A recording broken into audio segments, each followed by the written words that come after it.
what's up, everybody? Mic check, mic check, mic check. Windy day today. It's going to be, what, 20-mile-per-hour winds constant, 40-mile-per-hour gusts. The last home game they had when Dillon was the starter, that became a huge factor in the game against the Ravens in the first half. We'll see if that becomes a huge factor in this game as well. Shedeur and Brock Purdy, not necessarily Josh Allen, right, when it comes to arm cannon strength, right? So you would expect this to be a very, very classic in the trenches, run the football game.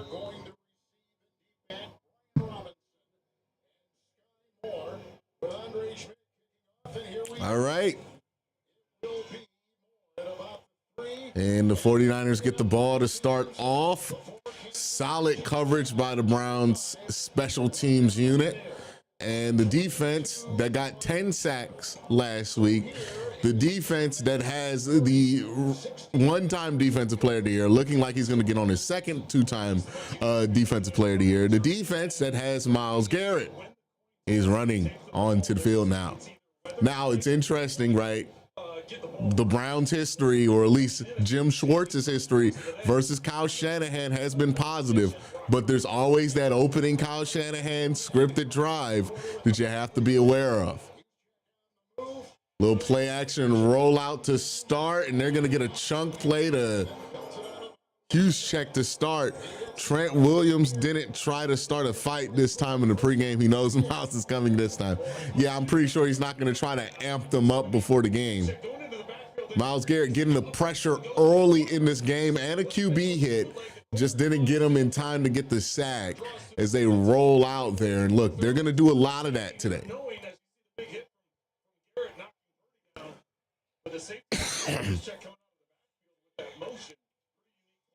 All right, another use of motion here. The Browns get some pressure, knock off the first man. Great job by the linebacker and Campbell downfield. Nirvana fan says, let's keep the winning streak alive. San Francisco hasn't beaten us in Cleveland since 1984. Wow. So Trent Williams, Myles Garrett, they're showing it on the broadcast. Trent Williams having a great season. Myles Garrett having a great season. Which one's going to break first?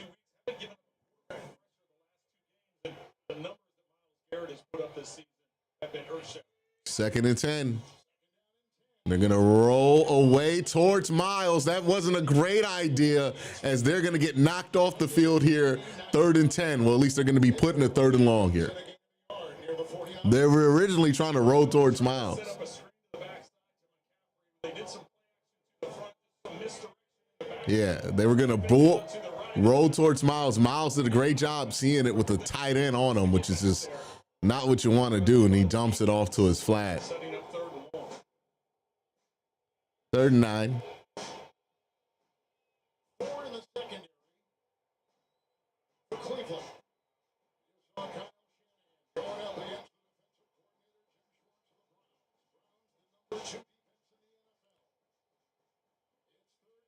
Huge conversion here if they can get it. A lot of pressure for Purdy, but not enough time to get anybody open, as it'll be 4th and 9, and the Browns will get the ball back.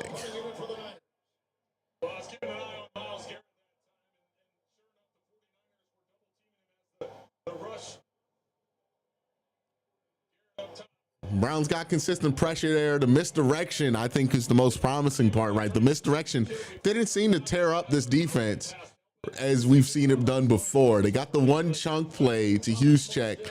That was a little bit of a trick play.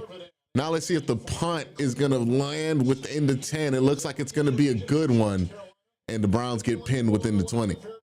So Shedeur's going to come out there. The weather's bad. It's really windy. And against a much better defense versus the 49ers, we'll see how he looks.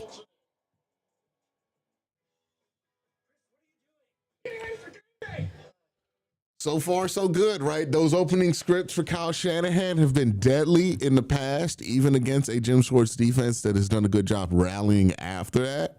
And the Browns, shut it down for now. Now, they still got a lot of plays left in that script because that drive didn't last long. So they'll go back to some of their scripted plays on their second drive, and we'll see if that works. But so far, so good for the Browns defense. Now the offense gets on the field. Tough field position here, right? Like, you got to look at the other factors when it comes to just evaluating quarterback play. I said the same thing with Dylan. I'm saying here with Shador, right? Not great field position. You got to make sure the Browns stay ahead of the sticks. And offensively, if they can stay ahead of the sticks, if they can avoid getting knocked back behind into third and long territory, second and long territory, they got a better chance to be successful. Last week, it's just not sustainable to be in offense in third and long as much as they were. They got to find a way to stay ahead of the chains if they want to beat better teams than the 49. I mean, not the better teams than the Las Vegas Raiders.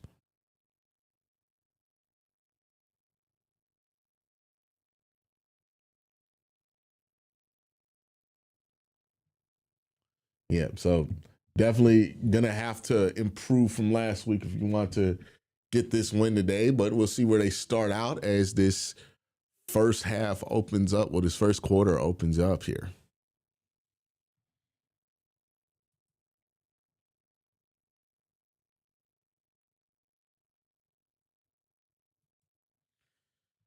Let's see. See the scores here of other teams right now. Let's see.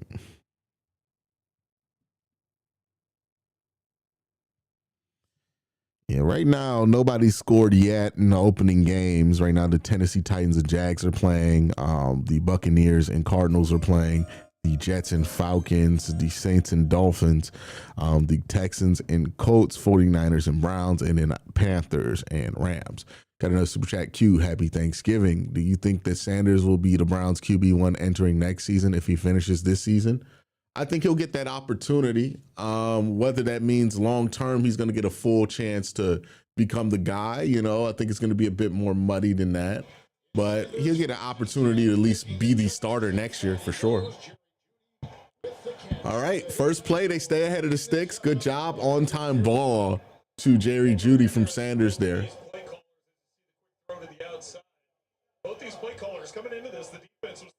Good job hanging on to that ball, Jerry.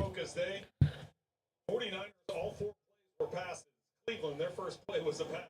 So much for trying to. All right, so 2nd and 3. He's killing something at the line of scrimmage. Looks like he's checking into a run.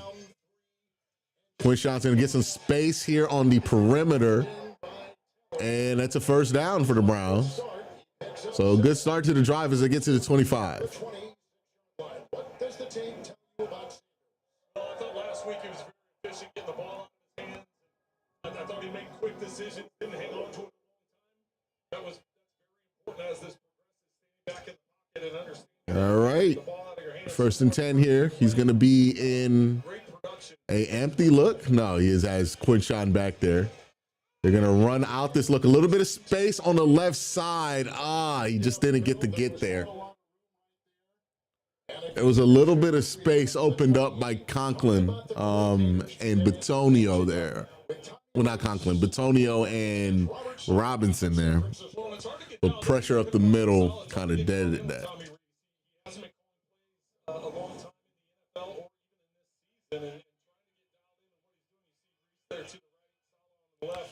All right, 22 look here. Both running backs on the field. The little dump off screen and a nice cut by Quinshon, and that'll get him to a 3rd and short. Look like it'll be 3rd and 5, so 3rd and medium. Well, another good play there, getting the ball in accuracy, getting the back time to run. Once he keeps his eyes forward, then gets it out to the swing. A set screen, as you see the lineman pulling out. Yeah, good job blocking on the perimeter by the tight end and backup running back. All right, 35. Browns staying ahead of the sticks on this drive. Look for David and Njoku to be a big part of whatever they're doing here. They're going to blitz him. He stays in there, stays calm, throws the ball deep, and he just misses Jerry Jeudy.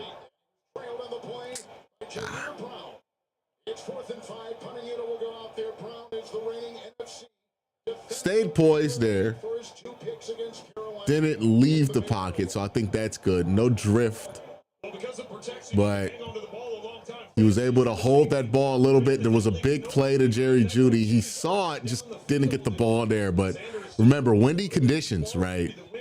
22-mile-per-hour winds, 40-mile-per-hour winds. Throwing that ball downfield is going to be a factor. It's a windstorm.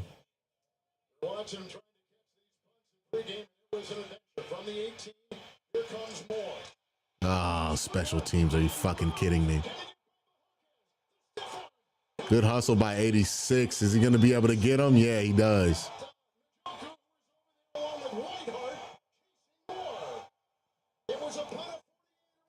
Special teams strikes again. Watch the lane open up. Right as he goes vertical, he gets a block on both sides. He doesn't hesitate, which is the... Hey, look, football's a game of opportunities, right? You miss your opportunity, an opportunity will come for the other team. Browns can't connect there on that deep ball, wind or whatever affects the ball. It's unfortunate. Nobody really to be upset at, but you punt the ball and the opportunity lands on the 49ers. They're able to take it. Let's see if they'll score here as they get a wide pitch, a lot of space, and a great job by Schlesinger to get off his man because McCaffrey was going to have the space he needed there. Well, as this game goes, we'll see if...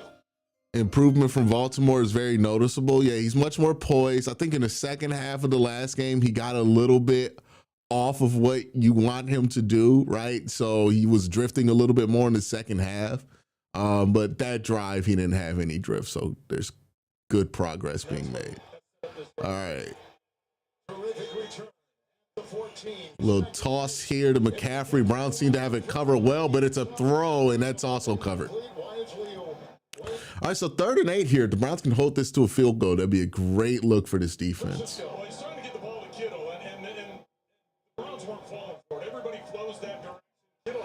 Another big 3rd and long here for this defense. First he gets knocked down, then he's up, and McCaffrey knows he gets knocked down the second time we see him there. Decision by McCaffrey. Myles Garrett is back on the field. Wide open over the middle. And it's going to be 1st and goal.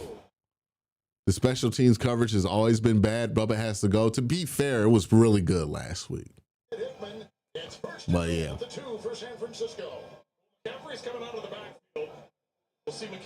You know, we didn't really point that out. I don't think anybody really pointed that out, but it was really good last week, you know. Nobody's there behind him. Good play call on that. Harden in there covering as well. 1st and goal. 66-yard punt return. He misses him. Looking for the tight end, Luke Farrell.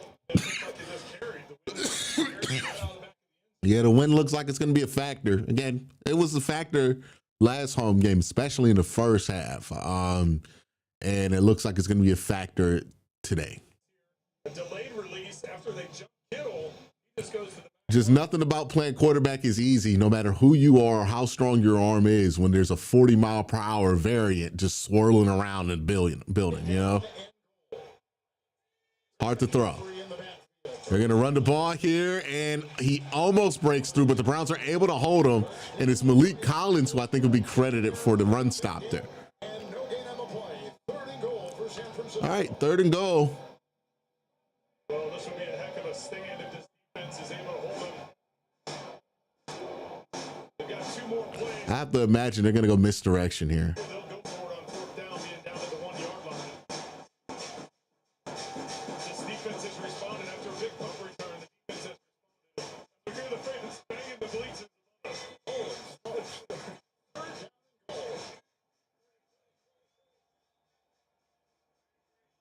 Nah, this is fluff.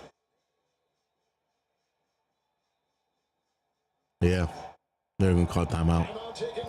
Yeah, there was too much going on there. It wasn't a really good fake there.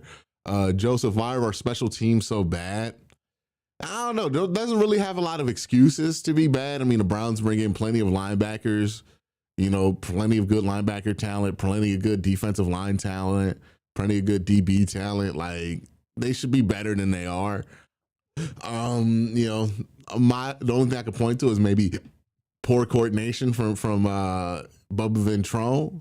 But yeah, they really shouldn't be as hot and cold as they are. They were good last week, to be fair to them, right? Like the special teams last week was actually really, really good. They were plus 15 for the Browns. So it's not like every week is terrible, but they just have these lows that are so much lower than what they should be at times. You know, like their floor shouldn't be as low as it is. But 3rd and goal here, run up the middle. They're gonna get it. Yeah, they got it. They got it. Yeah. Yeah, nice run up the gun. The Browns were kind of convinced it was going to be a throw there. Good play call by Kyle Shanahan.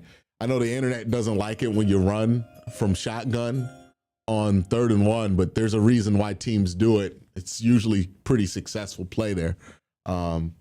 Idea, fire Bubba. Yeah, I'm not opposed to that. I've been saying it for 3 years, but yeah. They ain't doing it right now in the middle of the season. All right, we got about 800 people in here. Make sure y'all hit that like button if y'all haven't already. And the 49ers go up 7-0 on the Browns.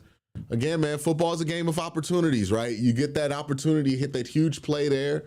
The ball carries, the wind takes it. It's just not an accurate throw by Shedeur. Whatever happens there. You know, you don't get that opportunity on the drive that you're doing a really good job staying ahead of the sticks early. And then you punt the ball, and then boom, opportunity for the 49ers. They take full advantage of it. They're up 7-0. You know, you got to be opportunistic in this league, especially if you're not that good on offense. It's been a thorn in the side of the Browns. There's so many missed opportunities, no matter who the quarterback is, when it comes to big plays for one reason or the other.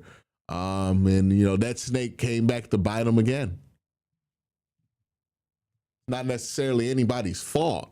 It's just kind of how things have gone this year. Well, it might be more on the special teams' fault, obviously, because they gave up the big return. But, you know, it's how things have gone. Let's see if they can respond from that. Obviously, 7 points, I don't think it's going to be enough to win this game, or at least I would hope it's not enough to win this game. I'm going to see how Shedeur responds to it, because process-wise, I thought it was fine what he did on that drive. You know, it's just, you know, he just didn't make the throw. So, you know, still some good stuff there. All right, we're looking around the league on the Sleeper app, and by the way, if you haven't, make sure you join the Sleeper app. Get 100% deposit match up to $100 when you use the promo code Worst Take. Sleeper has all kind of stuffs on there, picks, scores, all kind of stuff. Make sure you go check it out. We're checking the scores with the Sleeper app right now, and they have a really good app to do it. It's my go-to when it comes to checking on scores, no matter what the sport is. Rams, Panthers, 7-7. 49ers up 7-0 on the Browns. Texans, Colts tied at 0, but it looks like the Texans are in the red zone right now. You got the Saints with the ball down 7 to the Dolphins. Falcons tied with the Jets, and then the Cardinals and Bucks tied, and then the Titans up 3-0 on the Jaguars, which is an interesting game to watch if you're a Browns fan. Ray Rag says time to get out the points that special teams and offense cost trackered again. Yep, that's 7 points. Well, I would say they got the ball to the 30, so I can't say that would have been. I would say that's plus. I would say you would expect the defense to give up 3 points there. So that's +4 for the defense they gave up and +3 for special teams. Chris Gustafaro says the $1 million question: what does Bubba have on Kevin to stay employed? Obviously, he's important to whatever they do behind the scenes, structure wise, like, or maybe there's like a reason they feel like it's not his fault. There's a reason for it. It's just we don't know the reason.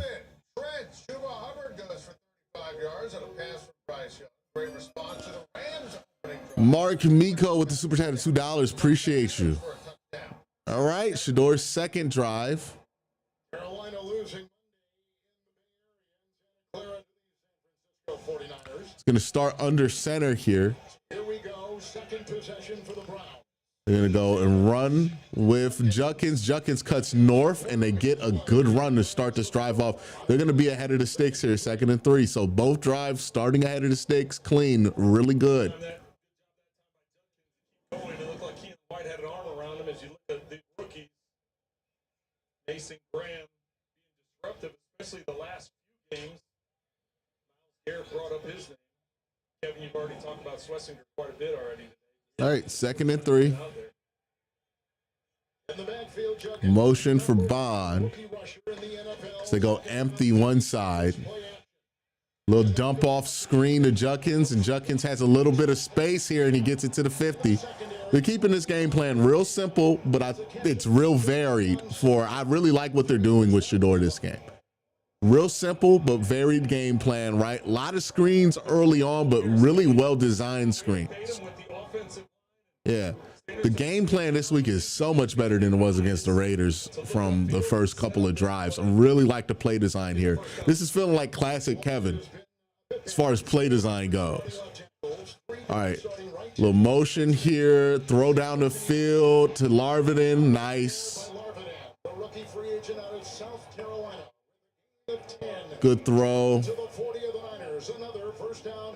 All right, the offense is rolling a little bit, right? They stayed ahead of the sticks last drive. They didn't score just because they didn't make a throw. But they're rolling here, ahead of the sticks, couple first downs. Shedeur's checking to something.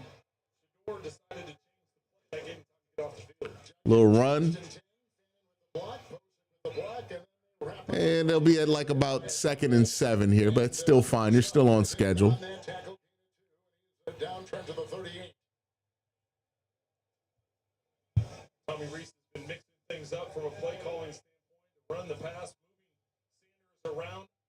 Browns not playing afraid this week. They're opening things up a little bit more than they did last week, and I like how it looks so far. 9 plays in, they're using the bunts. You see the scrimmage yards by rookies. Here's another one. Here's another one.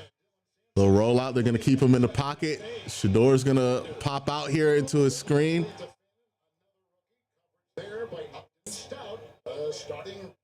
He got a little bit antsy there in the pocket on that one, right? A little bit too much left to right movement.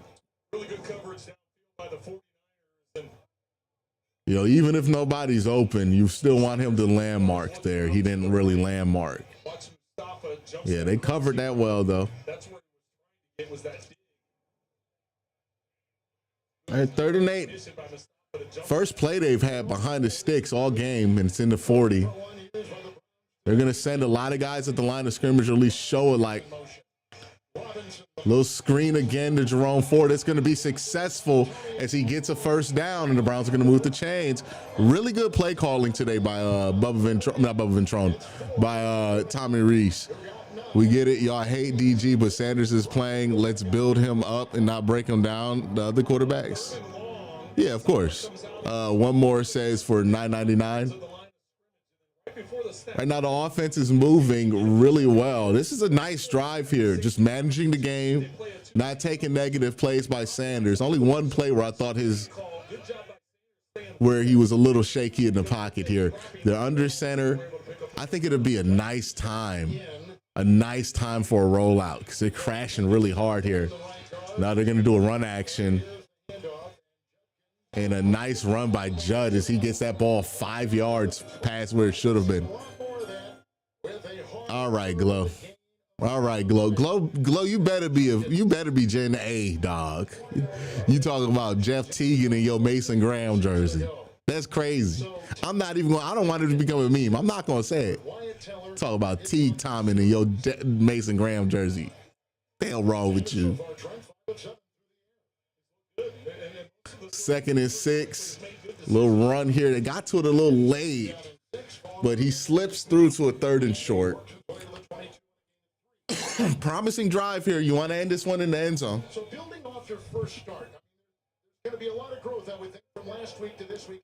Will be revealed in this second start. Well, Melanie told us at the top of this broadcast that the operation part of it is what wants to focus on. It's getting in and out of the huddle, the play. Like that he's getting out early. A lot of time to look at what he's surveying. much more smooth. 3rd and 3. 3rd down 3. Judkins. They'll try to score. He's going to be short, but they're going to go for this. They're almost certainly going to go for this. 4th and inches. Now, Aiden Huntington's hurt, who's usually their fullback in this situation. So it's interesting to see who they bring in. It's going to be KT Levinston and who else? 72, KT Levinston. Yeah, they're bringing in KT to be the fullback. And they get to it.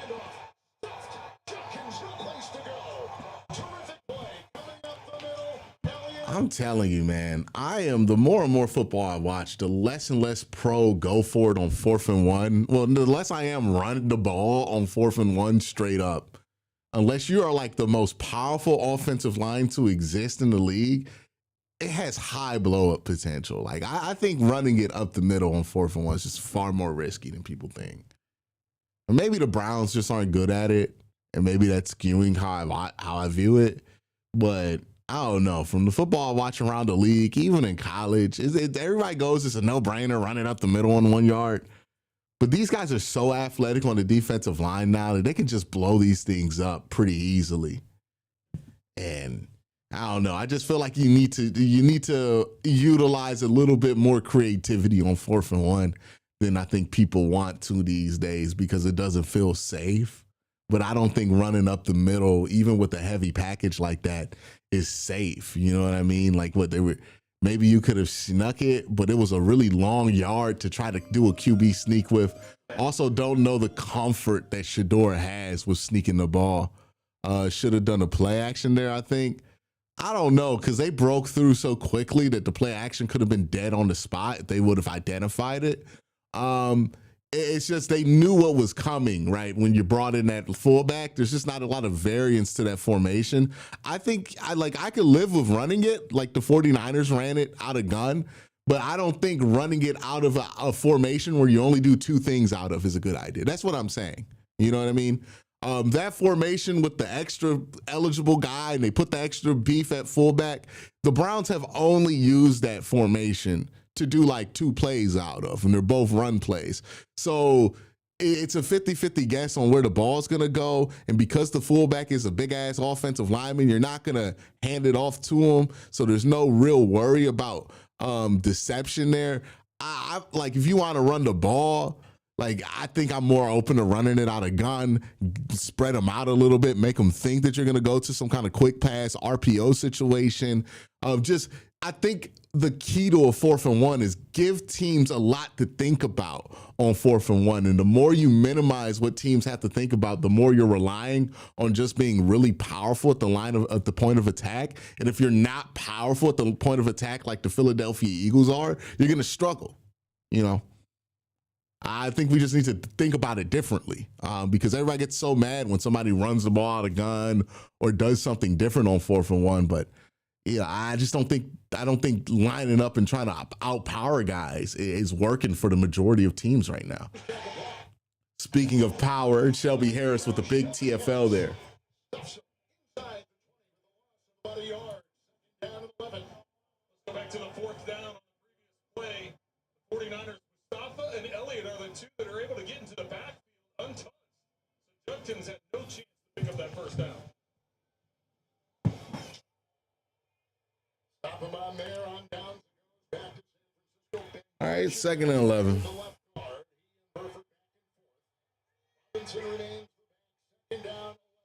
Little fake there by Brock Purdy. It didn't do anything. The Browns are in 3rd and 8 or 3rd and 9. In the NFL this season, limiting him to 2 on the play. It will be 3rd down. There's a look at Schlesinger, a rookie at 2nd pick. Standing as a rookie. All right, 3rd and 9, real quick. The Browns can get back off the field. That was a 65-yard drive. Yeah, it was a really nice drive. Thought there were some really nice calls in there too by Tommy Rees. I'm really encouraged by the game plan so far. Pressure up the middle, but nothing to bother him, and they're going to get a flag on that more than likely. Good-looking grab. No flag. Out of bounds. Browns get off the field. I think they get bailed out there. Let's see. Where's that contact? Nah. He never catches it. He never catches it. The ground bounces the ball in. So, yeah, it's definitely not a catch there. I was worried about the penalty, but it looks like Bourne just fell down on his own. Looked like from the broadcast angle, maybe Tyson Campbell had pushed him. All right, we'll see where the punt is, but this might be good field position coming back for the Browns. Yeah, 35. Larvin gets it. Oh, he almost drops it, but he gets it back on it. No way he fumbled that. No, he's got it. He's got it. Yeah, he's got it. There was nobody on the pile. All right, he's on the 41, though. Good return. Ooh, he definitely fumbled that shit. Yeah, on the 41. Good job.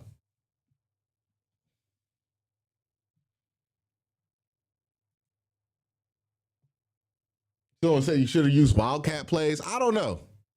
It's been so successful for him, but I think it was really successful the 2 weeks they used it, especially in those like obvious situations, because you're playing teams that aren't that good in the Miami Dolphins and the Raiders. I don't know if it would have worked. Because, again, it's a play you can only really run one thing off of, right? So if somebody blows it up, they know exactly where to go.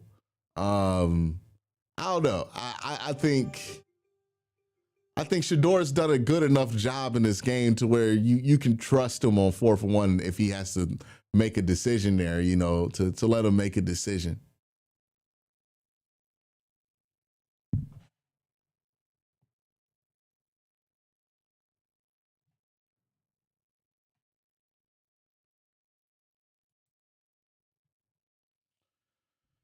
All right, we got Sly giving out is that Sly giving out memberships, or did somebody just join on their own?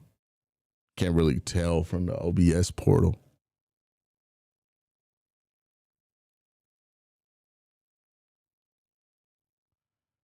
But so far, loving the live cast from E3 E-Rock Star 08. Appreciate you for $2 super chat.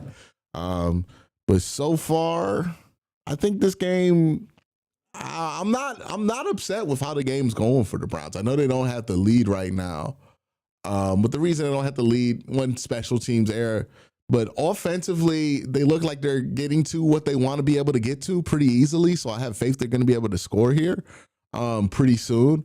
And defensively, really done a good job of just shutting down what the 49ers wanted to do. Again, the 49ers only really had success on the one drive with the shortened field after the Browns had gotten them off the field, right, with the punt return. So, yeah, I'm pretty happy with how this game's going despite not having the lead here. And I think you're a Browns fan. You know, this is one of those situations where, yeah, you're down, but you're not discouraged.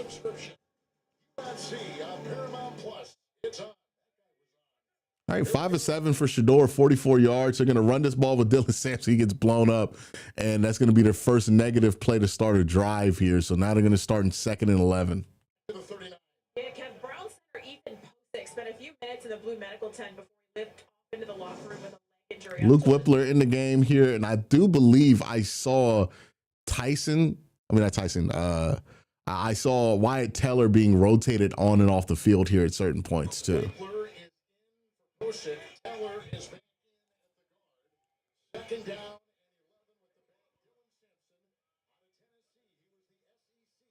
A little bit of pressure here. Stands tall, throws it deep, and he gets lucky there. That ball lands to Isaiah Bond. It was not pretty at all. Looked like it got hit as he got out there, but hey, Isaiah Bond, good awareness, gets onto that ball. But yeah, it looked like he got his hand hit there, and very fortunate for that to land in the hands of a Cleveland Browns player right there. Good job getting to his tippy toes to try to find his passing lane now. So far, the Browns are playing very disciplined. Yeah.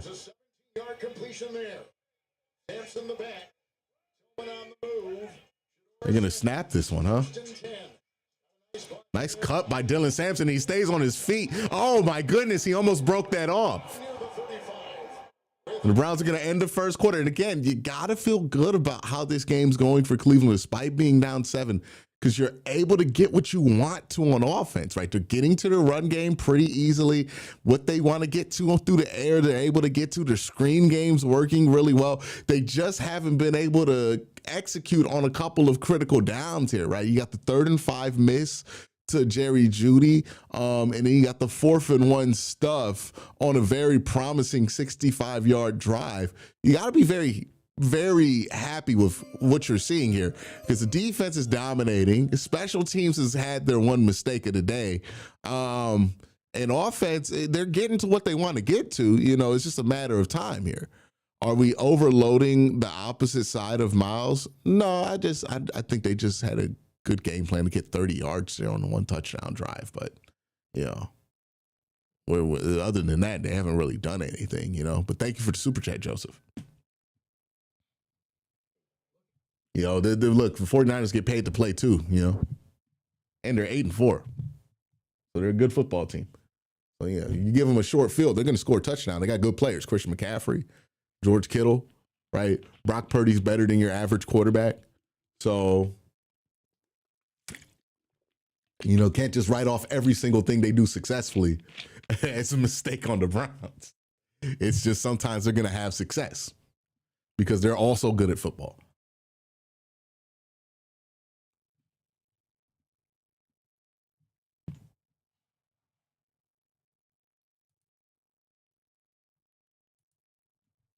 Yes, I think the game plan this week so much better than it was last week. And look, last week's game plan worked for what it needed to, but it was pretty repetitive.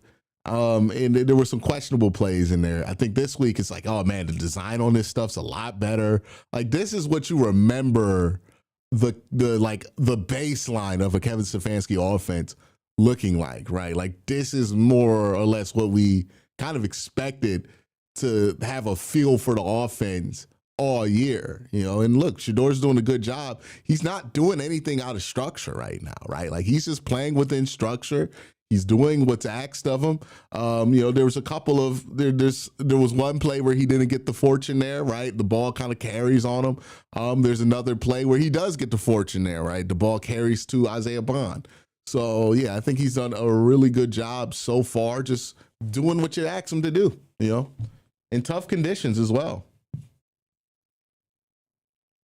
Utilize them outside the pocket on some legs in the screen game. Taking a lot of shots down the field, but been very productive.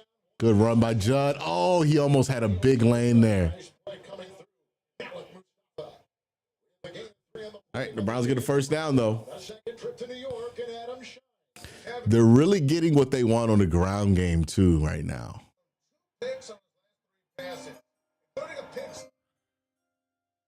The vibe of this game is just reminding me of the 2023 game from Billy. I don't know. This is a different vibe to me because the Browns offense really wasn't like happening smoothly in that 2023 game. It was a lot more, it was a lot rougher, right? Like the offense is flowing pretty smooth here. Shador going to dump this off to David Njoku, and they're going to stuff him back to 2nd and 10. There's nothing going there on the play action.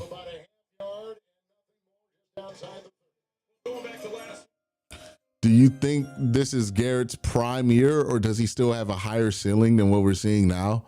I would say I wouldn't bet against Myles Garrett. Like, you know, we thought Myles' prime year was 2023, and then he showed us 2 seasons better than that. You know, he's a once-in-a-kind type of athlete, and I think with those kind of guys, you're just at your best, just kind of like letting them be who they are, and not trying to put a ceiling on them. All right, 2nd and 10. He rolls out here. Does he get that catch? No. All right, it's going to be 3rd and 10.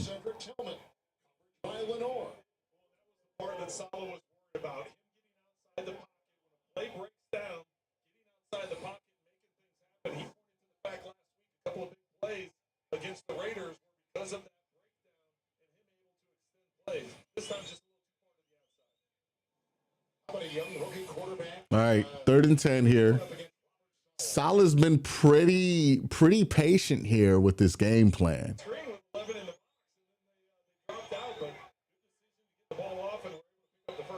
Browns in field goal range, so just don't take a bad sack here if you're Sanders. They're going to get this ball out quickly, and there's going to be a penalty. And if it's a hold, that's going to be a fucking deal breaker.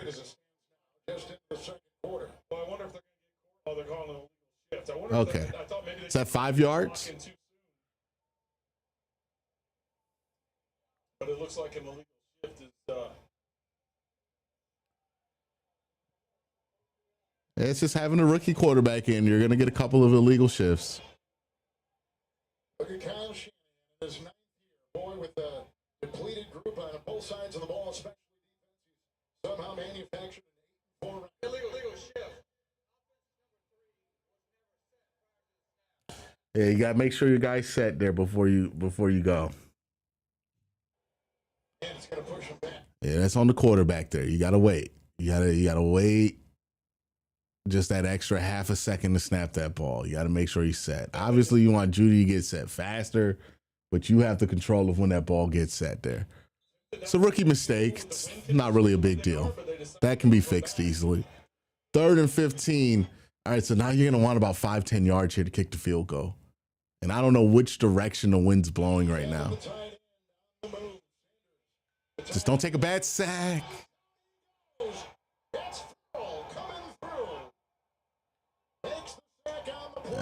You can't do that. You really just want to get 5-10 yards there. They're going to give it to you early in this play. Just get it to Harold Fannin right there, right? Just quick on time, get it to Harold Fannin. Don't hold and try to get the whole 15 here. We just want the points. Hey, you can't take that sack there because now you're forced to punt. Hopefully they can get more than net 30 yards here with the touchback. Hopefully they get this thing within the 10 so it's not a complete loss. Shit.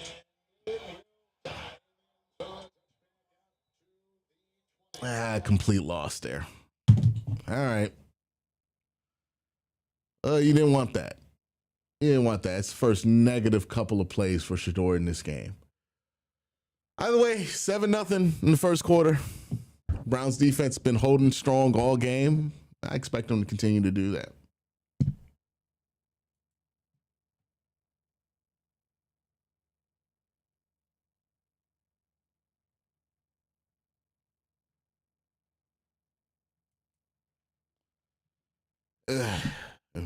Bojorquez is just so not good at short yardage punting, man.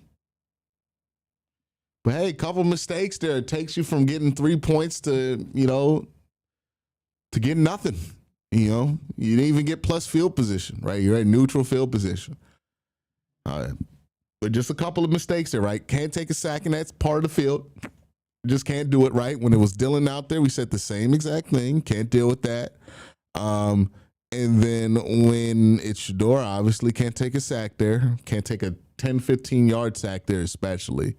And then, got to make sure your guys are set before you snap the ball there, right? So that's like minus 15 yards of field position, minus however many it was, all on the quarterback there. Got to do a better job of managing that situation so you can get those 3 points right there. And I think that's something that, that's going to happen with the rookie. He's going to have to learn throughout his career. We're going to have some level of patience for, but it's not like sometimes when you point out something that's not positive, people get defensive. Like you're saying he's trash because of it, but that's not what I'm doing here. I'm just saying, hey, look, that's part of him being a rookie.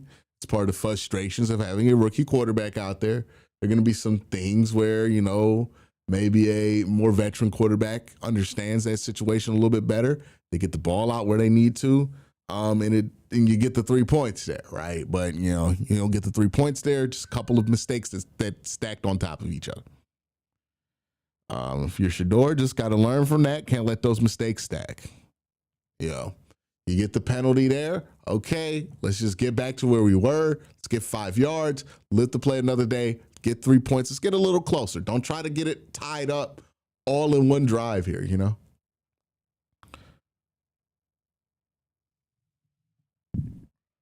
But it's a small mistake that he can learn from during the course of this game. All right, Brock Purdy out there now. So the 49ers have the ball.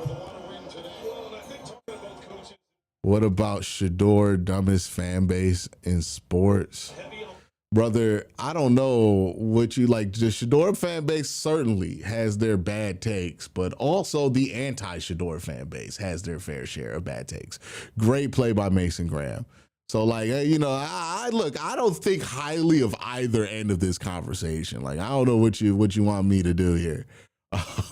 I've seen the takes against Shador. I've seen the takes for Shador. I tend to think that they're both just not really the most educated opinions out there. Yeah, you want them to get the ball out there, fan, and they're showing that on all 22 right now. And that's it. Just got to get the ball out, get the 5 yards. You know, I think he wanted to get the first down conversion, keep the drive going. You got to know that some dreams aren't always going to be the biggest dreams. Well, yeah, some drives aren't going to be the biggest ones, right? They're going to be drives that help you. It's a first down. 35-yard line, 2nd and 9. They pick up 15 to Kittle. Well, it's well documented that ball downfield, and that's why Kittle right here pushes just a quick little 10-yard. That time they're getting the ball out of his hands quickly.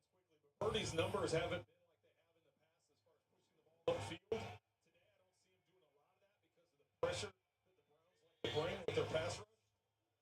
A little end around here. Great effort by Denzel Ward on the tackle. Great job. That would have been a 10, 15-yard play. It ends up just getting them to 2nd and 4. Warm on the side. They would be key for him. Remember, he had surgery on his right elbow in the spring of 2023. A UCL repair of an internal brace. He has quite the contraption down here. He's been wearing on his elbow between drives. It appears to be a heated battery-powered brace, keeping that elbow from stiffening up on him while the Browns' offense is out of the field. What about that? That wasn't around when I played. There were a lot of things around when you played. They were not there. 2nd down and 4. No block, which we talked about. Oh, the Browns get a jump on this one, but they miss the gap, and McCaffrey breaks a couple of tackles. All right, ball close to the 50 here. That time, point of attack with McCaffrey. The continual drive of his leg. He doesn't give up on a play. Able to get the first down. Number 1 in rushing attempts. Number 2 in reception. Got to make that tackle if you're Mason Graham. Got to make that tackle if you're Mason Graham. That's a clean shot at him. Got to come bring him down. And he's number 1 in forced missed tackles. I mean, and we just saw it evident right there. Just first and 10, McCaffrey again. You check him. And then he was scored up in there by Devin Bush. All right, 2nd and 8. To the 49. Trying to gain a 2. Little short run there by the San Francisco 49ers. Yard or 2. One of those rare players that have gotten 1,000 rushing yards and 1,000 receiving yards in the same season. 3, and he could do it. Joseph says, Q, do we take advantage of the double team on Miles? Yeah, I think they have all game, you know. Was a big accomplishment. You know, they're getting some two-way goals. They got a Windows matchups. They're putting in some NASCAR packages. They get some pressure there. He gets that ball off, but it's going to be 3rd and short. And there's a flag on the play. Are they going to call that roughing the passer?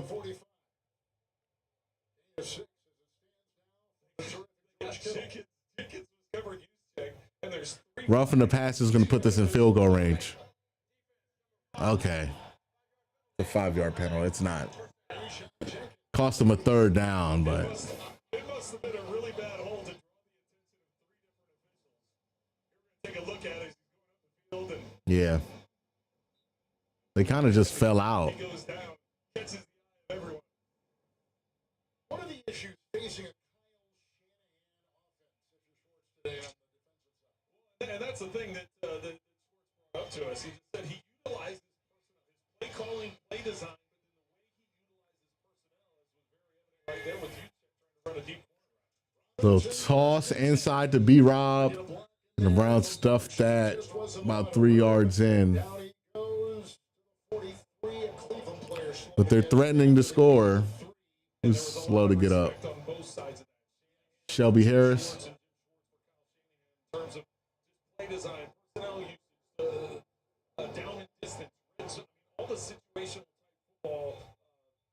2nd and 7. Complements the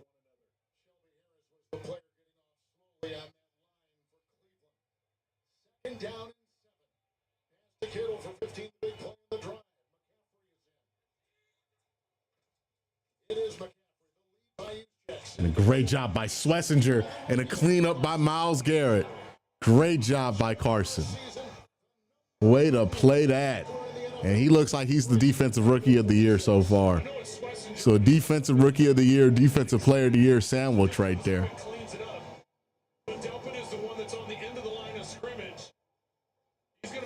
Look at that. Just how does he play that well? Like, boom, creases into the gap. Great job. Here are the 49ers, averaging about 1.9 yard per carry today, 3rd and 10. Williams the block. Good tackle. Woo. It's like 12 Browns. Just jump on top of him to get him off the field there. They're going to be at the 40 win conditions. Yeah, they're going to have to punt. That really 5-6 yard gain there was to force their hand really to go for it on 4th down. I felt like if they didn't get that, they really didn't have much of a choice but to go ahead and punt it away. But playing the field position game, Kyle Shanahan's going to try and pin him down in. Here's more stand.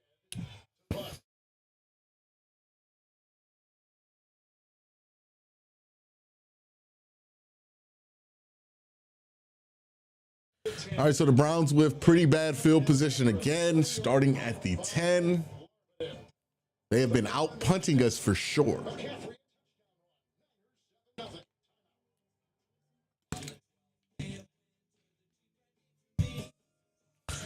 Carson might be the best player in the class.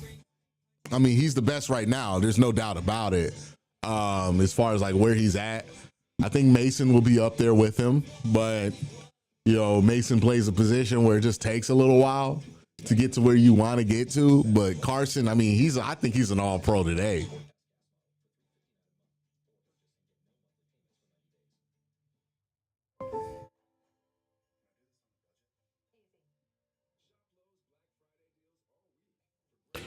All right.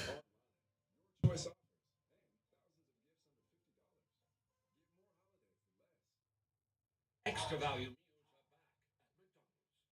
are back at McDonald's. For just $5, get a savory and sweet sausage, egg, and cheese McGriddles, plus hash browns and a coffee.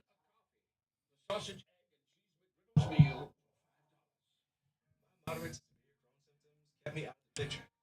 With Skyrizi, feel symptom relief at 4 weeks. Many people. All right. So, you know, earlier in the game, felt really good about how the offense is going. That last drive, there were a couple of mistakes there offensively. Really interested to see how they bounce back from it. Really interested to see how they bounce back from it.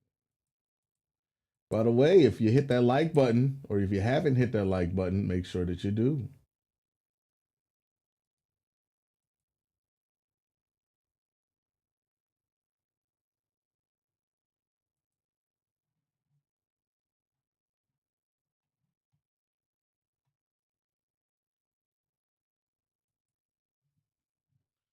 Make sure y'all hit that like button, y'all.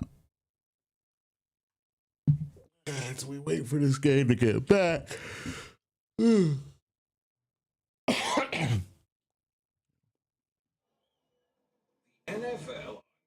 CBS is sponsored by G. There's only Offense isn't insufferable to watch like it was. Yeah, it's better right now. Still need them to put up some points here because right now, 0 points, right?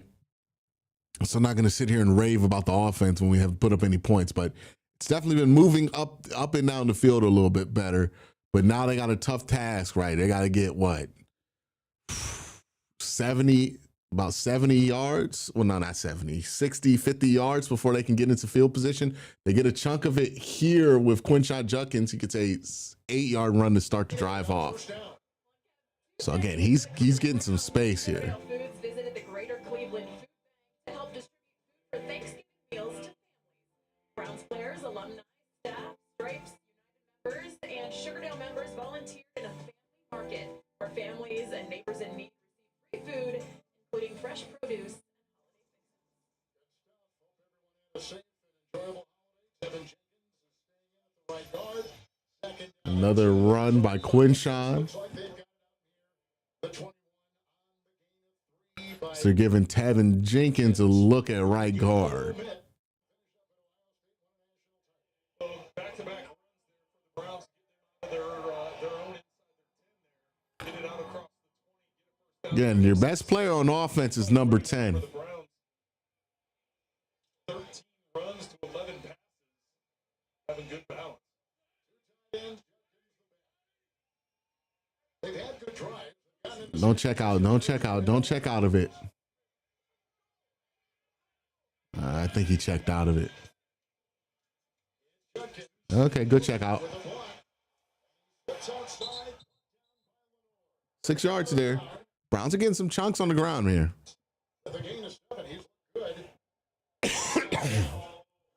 Browns offensive line actually giving Quinshawn a little bit of space here.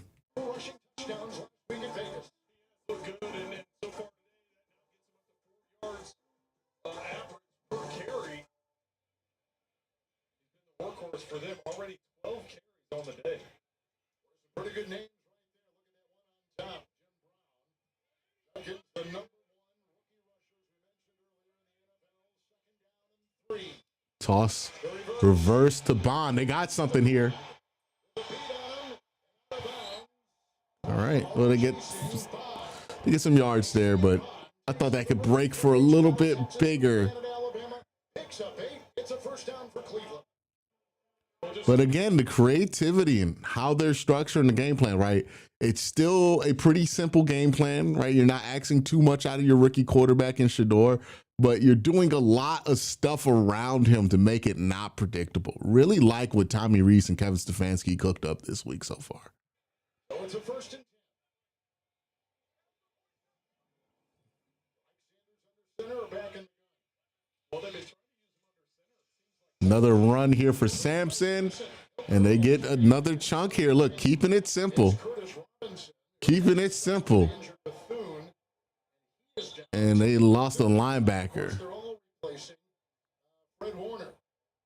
So they're losing more guys here.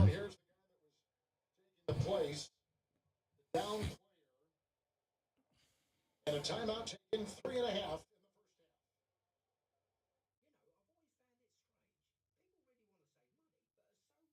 All right. So we're going to go around, check around the scores of the league while we're on commercial break. By the way, make sure you check out the Sleeper app. Use promo code Worst Take. Get a 100% match on up to $100 when you use the promo code Worst Take. Sleeper app has picks. Sleeper app has fantasy football. Sleeper app has scores. There's even like a social media element if you're tired of going through Twitter and everything else like that to keep updated with football and sports in general. Sleeper has a nice feed in their app to be able to do those things. So a lot on the app. We're going to check scores with it around the league. NBA scores right now, NFL scores right now. Rams, Panthers tied at 14 going into the second quarter. Texans, Colts have the lead 6-3 in what looks like a low scoring affair. Dolphins up 10-0 on the Saints. The Falcons are down 7-0 to the Jets. The Buccaneers up 3-0 to the Cardinals. Jaguars up 15-3 now on the Titans. That's a dramatic jump. They were down 3-0 last time we checked. Jaguars jump on top of them as they look like they're going to make the playoffs this year. Browns pick's probably going to be sitting in the 20s somewhere. So that's the scores around the league. Make sure you join the Sleeper app. Get a 100% match on up to $100 when you use the picks feature and use promo code Worst Take. Chosen Cartel says Teller out or bench Jenkins in the whole game. Well, Jenkins and Teller have been in and out this whole first half. I don't know if that's a benching situation. I highly doubt it's a benching situation. The Browns aren't going to just bench Wyatt Teller, but I do think it's something to do with something going on with Wyatt, right? Maybe it's health related. But they're getting Jenkins into the game. I don't mind rotating in and out offensive linemen. I know it's seen as taboo, but I think it's an advantage that offensive lines give up to defensive lines, which is they can rotate far too often. Like they get to be fresher at the end of the games than the offensive line does. And, if you can rotate some guys in and out, why not? Back in the game, but right now, Jalen Graham, who they just brought up, elevated off a practice squad, linebacker number 41, they switched his helmet because he's the one that had the call. Don was the play caller. Sanders now will be under center for the 12th time. This is the 27th play of the game. Another run, another lot of space here. The Browns have gotten from the 10 to the 52-yard, to the 48-yard line of the 49ers with just runs. I don't think Shador's thrown a pass on this entire drive. It's just been all runs. And that kind of explains it, right? You missing 6 starters from your starting defensive line and linebackers. It's going to affect your run defense.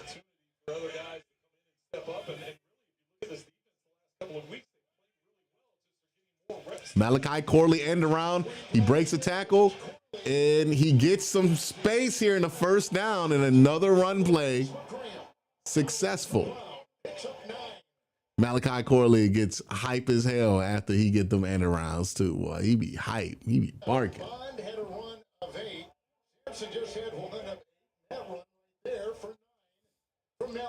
2-minute warning. And look, the Browns have been able to just move this ball on the ground the entire drive. I've never seen nothing. Well, I've seen stuff like I've seen the Chubb and Hunt days, but it's very much reminiscent of when they had Chubb and Hunt, where they could just move the ball with the ground game for an entire drive. Very nice, very nice. It's making the quarterback's life real easy here.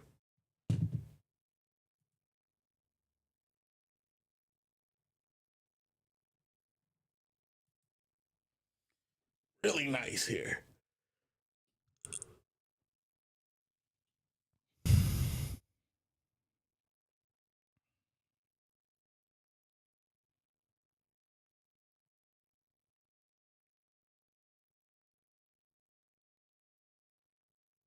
Again, got to feel good about how the Browns have been able to move the ball offensively all game. Got to feel good about that. That has been a huge positive in this game. Browns have been able to move the ball really well.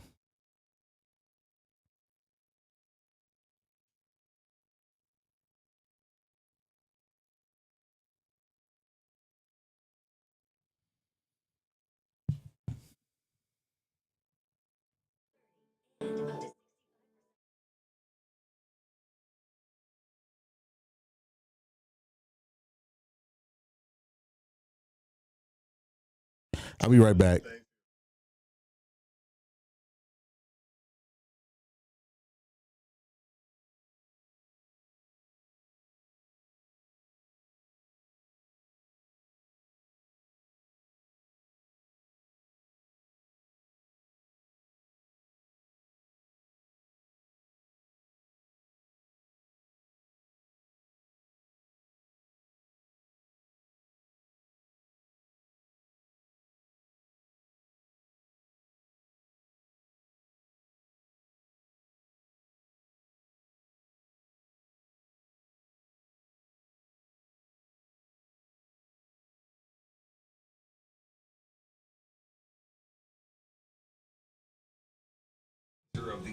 All right, we're back.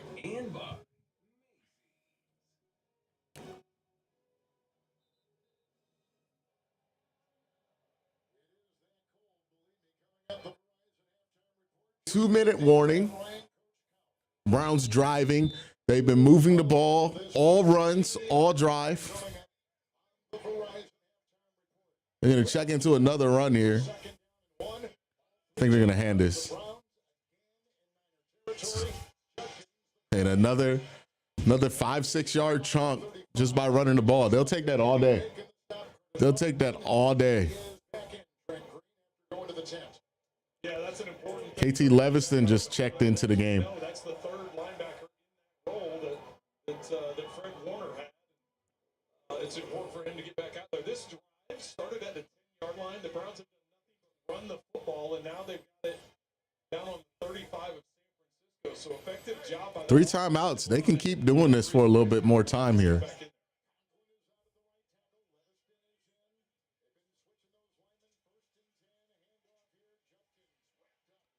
All right, call timeout. Hogan on the point, maybe that's it. And No timeout. such an important part Man, of this. 2nd and 9. Against this San Francisco defense. First down and second down success. All right, we're gonna have to throw the ball here.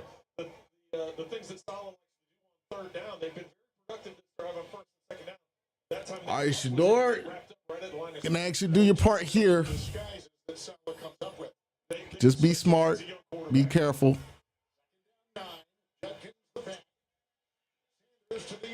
Nice step up, good throw.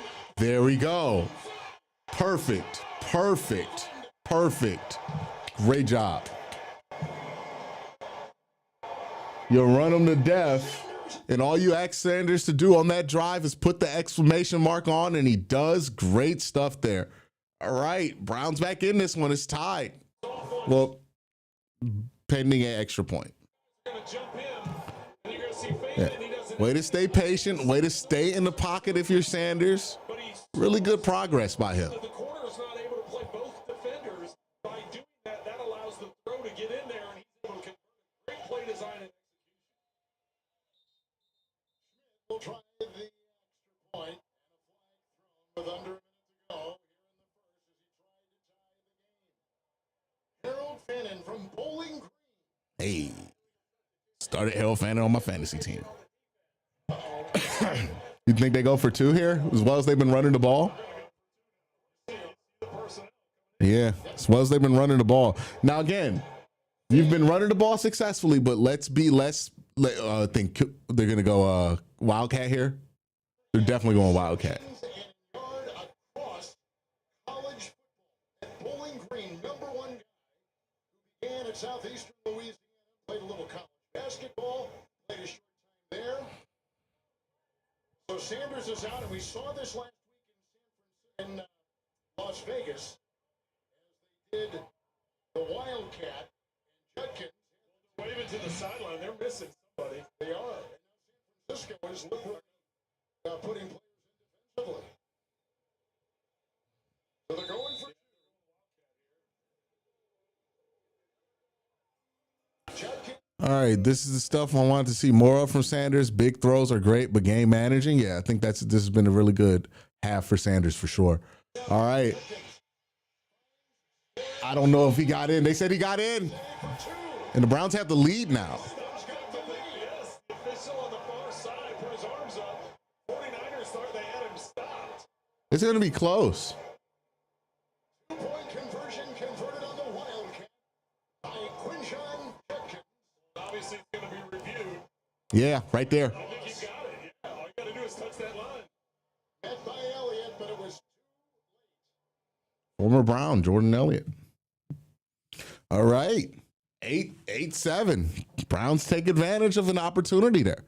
Nice. Really nice half by Shador, right? Again, nothing spectacular. There's no spectacular highlight reel throw, but just really good. Just staying within himself, staying within the offense, playing within structure, and then taking advantage of the big opportunities when they're there. Really just being okay, letting the run game take the lead on that drive, and then when it's time, attack. Really nice drive there, right? This is a lot more sustainable offensively for the Browns and for Shador than last week. And it's just adding to the pitch for him, right? So really nice stuff from Shador in this first half. You got to be really happy with him. Like, I promise you, you won't be arguing about his QBR this week if he plays like this in the second half, too. He's going to have a really nice QBR. Y'all are not going to automatically, I'm not going to want to audit the stat this week, right? Really good stuff from Shador.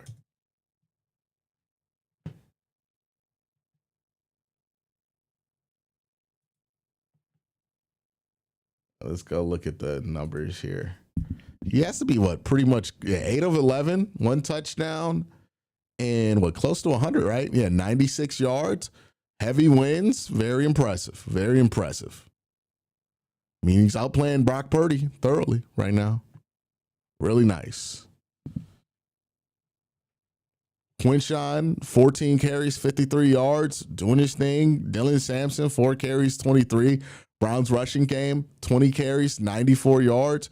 I mean, no help from quarterback runs here either, right? Shador's been staying in the pocket, only took the 1 sack. It was a 13-yard sack, and it was a pretty bad sack, right? But he responded to it nice. And again, I talk about it all the time when it comes to quarterbacks. I could care less if you make a mistake. How do you respond from the mistake? He had a couple of bad moments on the drive before, and then he responds it up with his best drive of his young career so far. So really nice by Shador there.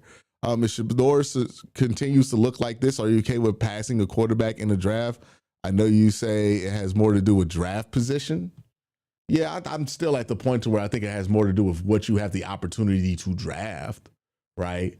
If you think you can get a guy in the draft that you think could be a franchise guy, and maybe you still have higher grades on that guy than what you have on Shador internally, you take the guy. But if you're in a Drew Brees, Phillip Rivers situation, it's not the worst thing in the world. Now, if they're not in a position to get a quarterback and Shador keeps playing like this, they're not going to be very motivated to be aggressive to go and get a quarterback, right? They're going to have a lot of incentive to say, hey, let's just sit back and wait and see, right? But ultimately, if they have top 3 pick and there's a quarterback there they really want to take, they're going to do it, Return, they put him down inside the red zone. So right now this defense is But that's conversation for much later in the year. Hey, Q, I think Sanders is making Kevin de-aged. Great coverage by Tyson Campbell there. Great job. It certainly looks like the joy is back in the offense this week. Like the game planning for the offense has been so miserable all season long. Looks like, and including last week for Shador's first start, but it looks like so much better this week. Campbell's been a great addition. He said he's a want-to tackler. He says not all corners want to tackle, but Campbell is a want-to tackler.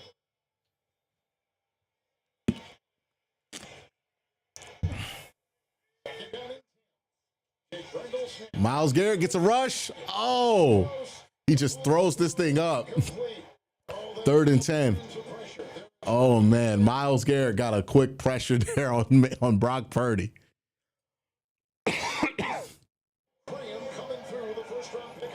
That was Myles Garrett and Mason Graham. Yeah.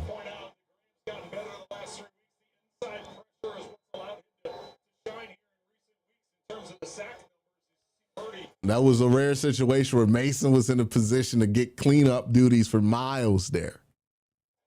All right, 3rd and 10.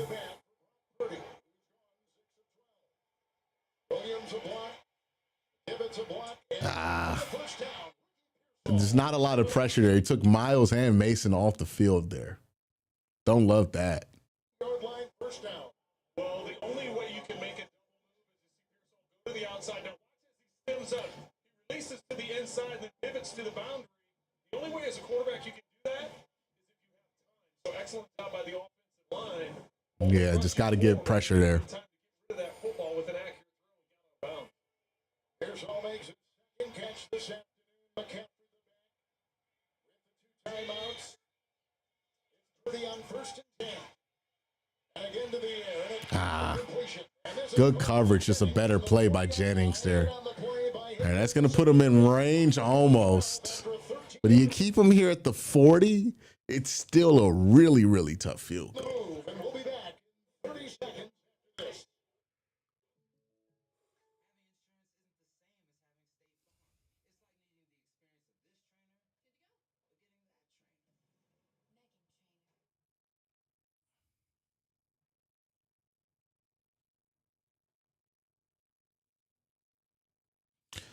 All right, 14 seconds left in the half.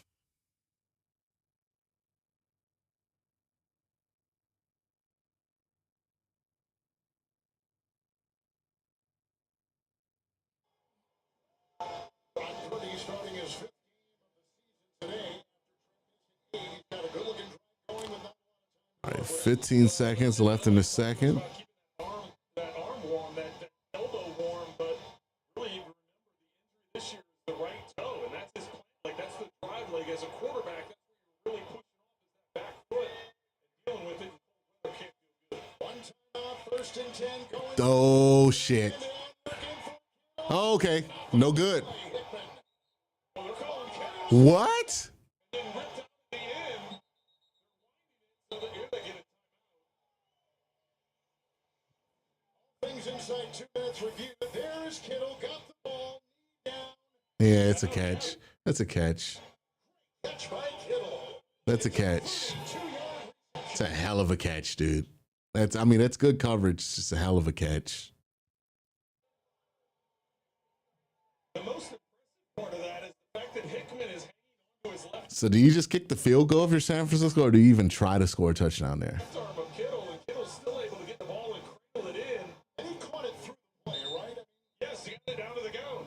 Got it down to the ground. And so they're asking for more time, but they're not going to get him more time. So they made the decision to kick the field goal and try to recapture the lead with 4 seconds to go. This is into the wind. Both kickers.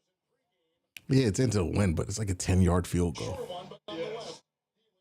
Well, and I think what they were trying to do is, okay, if we knew it was down, it was going to be complete. We called the timeout.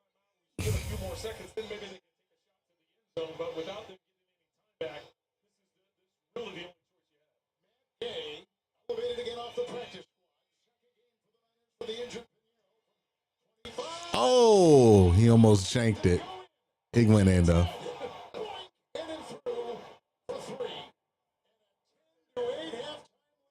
All right, well, this one's close. 10-8. 10-8. Nobody really has the clear advantage in this one. You know, the Browns, despite not having the lead, I feel better about the Browns right now than I do about the 49ers, if I'm being honest with you. It's because the Browns offensively just been able to get what they want. It feels like the 49ers are only able to get breaks here or there, or maybe when the defense like turns back the pressure a little bit at the end of the half. You know, it seems like they're kind of struggling to get their squeeze in right now offensively for the 49ers, but the Browns aren't. I think that reflects in the total numbers here. The Browns are outgaining the 49ers here. So let's look at the team stats. Yeah, the Browns have more first downs than the 49ers. They have more yards than the 49ers. They're averaging more yards per play than the 49ers. And they have more yards and more plays on only 4 possessions. Yeah, so they're completely outgaining the 49ers here. Like, rushing attempts, the Browns have 94 rushing yards. The 49ers have 19. It's a lot more difficult for the 49ers offense than it is for the Browns offense right now. Even though the 49ers do have the 2-point lead, I think this game is more in hand of the Browns right now. Like, I think the Browns, they should feel like they have a lead right now. They also get the ball back to start the second half, and them being able to move the ball. I mean, they've done it all game in this one, right? Only one drive, no 3 and outs for the Browns. 2 10-play drives, 3 drives of 5 plays or more, 2 first down conversions or more. They've been able to just move the ball. If you look at the 49ers here, they've had a couple of 3 and outs, so yeah, I think this game's leaning in the Browns' direction right now. Like, if you're the Browns or you're that coaching staff, you gotta feel pretty good about how this game has gone despite not having the lead, because it just feels way easier for you than it does for the 49ers right now. Everything looks tough for the 49ers right now.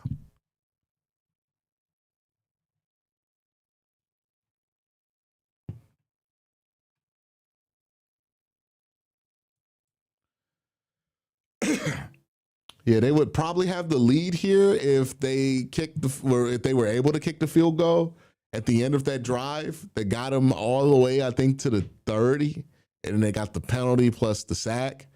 So they lost 17 yards of field position on those 2 plays.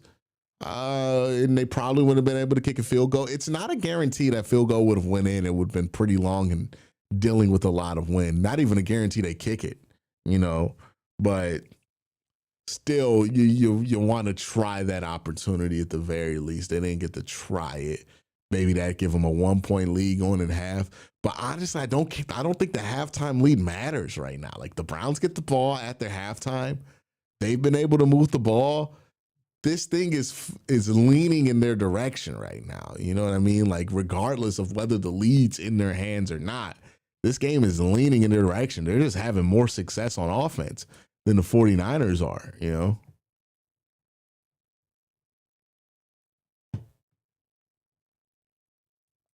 So I would feel good. I would feel good, man. I would feel pretty good here.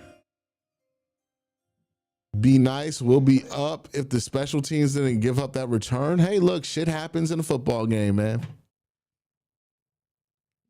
We'd be undefeated if we didn't lose games. You feel me? Like, shit happens, though. Like, you know, got to deal with what happens in the game.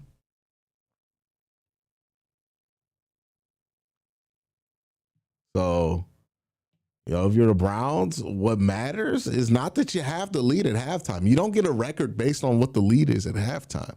You know, what you do get is a record on what the score is at the end of the game. And I think the Browns have a pretty good chance here to win this game right now, like a strong chance to win this game. I would even argue that they should probably be favored right now.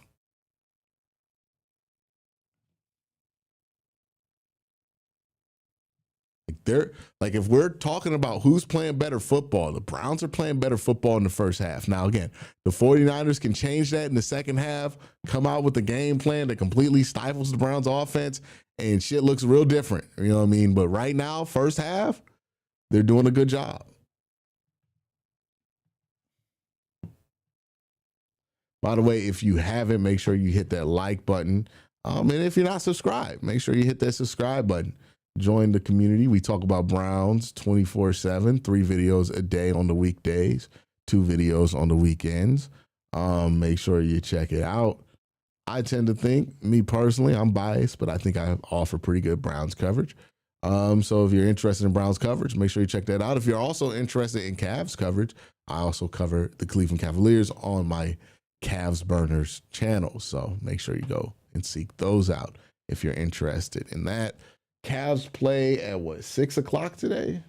So I might be able to cover that one. So, you know, going to be a fun day for me pulling double duty, but definitely going to be able to pump out something for this Cavs game. Especially because I got to talk about the Cavs. They haven't looked great the last couple of games. And I think there's some real concerns here that are starting to form with them. We're right there getting the points. They're 7-0 this season. Both these quarterbacks, though, have played pretty well. It's tough conditions out there, but we look at it. Brock Purdy, 115, no touchdowns, no picks. Shadour's playing well. Yep. All right. I'm going to use the restroom, and then we're going to get ready for the second half here.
All right.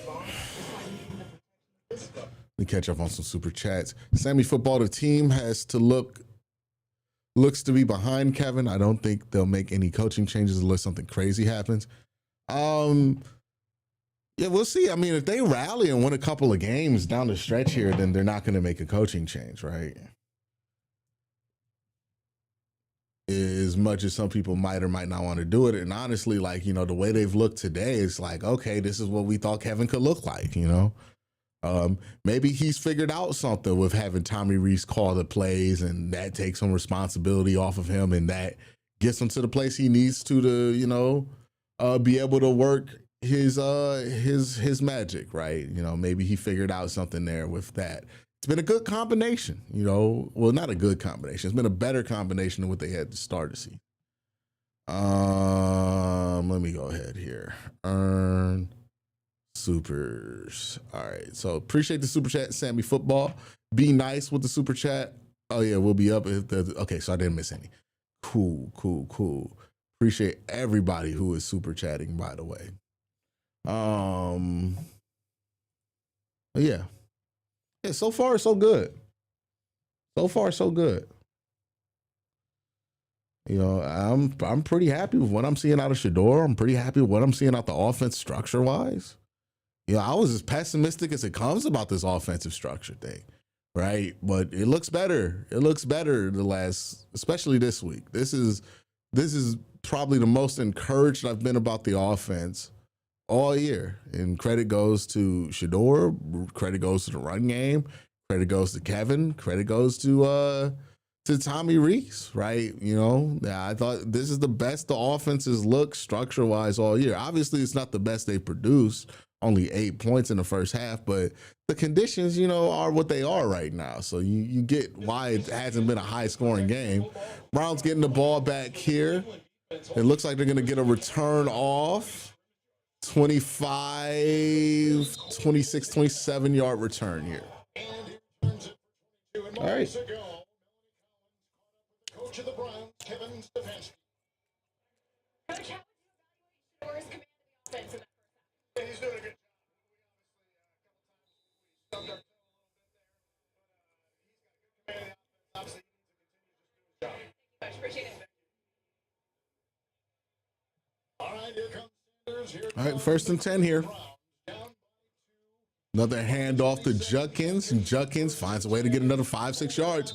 And look, the key difference this week, they're staying ahead of the sticks consistently. It's really nice. 30 minutes of football. Here are some of the numbers. I think we're going to see more of Judkins because he had over 50 yards rushing. When you look at the total yardage there, he was a big part of it in that run game. And then the efficiency of Shador Sanders.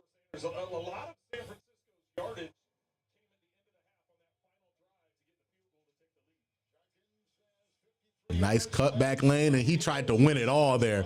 Judkins tried to break a home run off right there. He didn't get it, but he tried to. Their starting center, Ethan Posick, back out there after he was questionable with a leg injury, but now right tackle Jack Conklin has officially been ruled out with a concussion. Jack Conklin's out. Can't say I'm surprised. They'll replace him with Kevin KT Leviston there. Teller back out there too. A little screen here.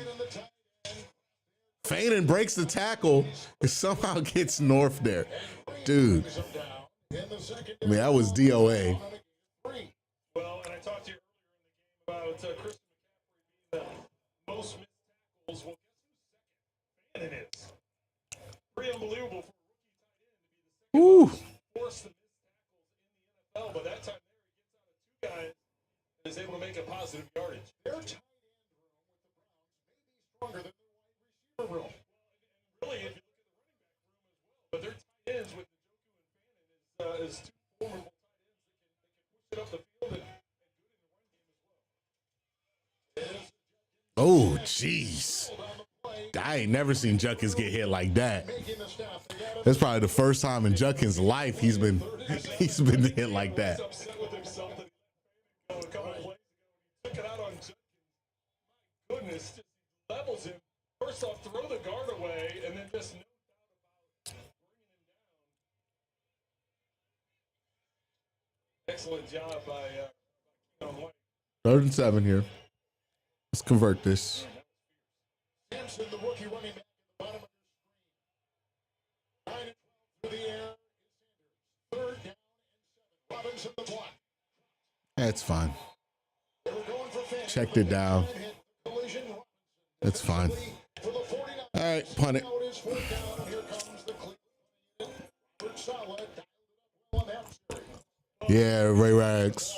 Jackson's not durable. It's unfortunate, but he's getting more and more. He's getting less and less durable as his career goes on, which is expected. But it's at a point to where it's ridiculous now. So last week made his first start of his NFL career now in his 5th year. The second start here today. Marquez with the win and the punt and Sky Moore on the bounce. And brought down. All right, so the Browns don't get points off that opportunity. Get a nice drive going, but it stalls out about the 50. We got to do a better job with these punts, man. We got to do a much better job with these punts. That's the second punt the Browns have had that was, close to the plus side of the field. And we're still just getting just not plus field position, Just bad punting. Borges has been pretty bad at that. He's a real good field flipper, but boy, he's got to get better at his needle point stuff, right? Like his ability to drop a ball within the 10, it's super shaky, man.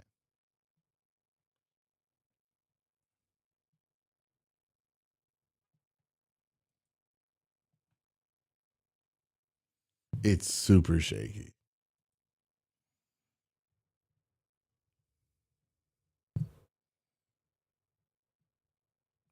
All right, let's check in with some scores here on the Sleeper app. By the way, make sure if you want to get 100% deposit match on up to $100, use promo code Worst Take when you use the picks feature on the Sleeper app. Let's go around the league and look at some NFL scores. Sleeper app has fantasy football and a lot of other things to offer. Saints and Dolphins at halftime, 16-0. The Texans against, I believe, the Colts here, right? So Texans, Colts, that game is at halftime, 10-6 Texans. Falcons and Jets are tied up in the third quarter. Rams, Panthers down 17-21 in what is a surprisingly high-scoring affair. The Jaguars up 18-3 on the Titans. The Buccaneers 10-3 on the Cardinals. So that's what's going around the league as we wait for our game to come back from commercial break.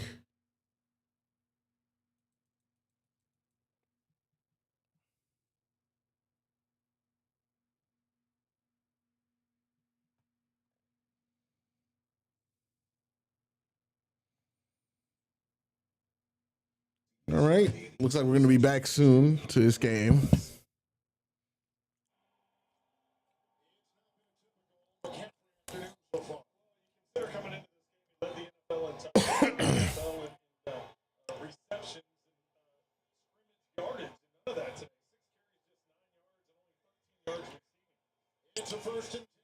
Oh, here comes Miles. Oh, number 19 was right there. Oh, number 19 was right there.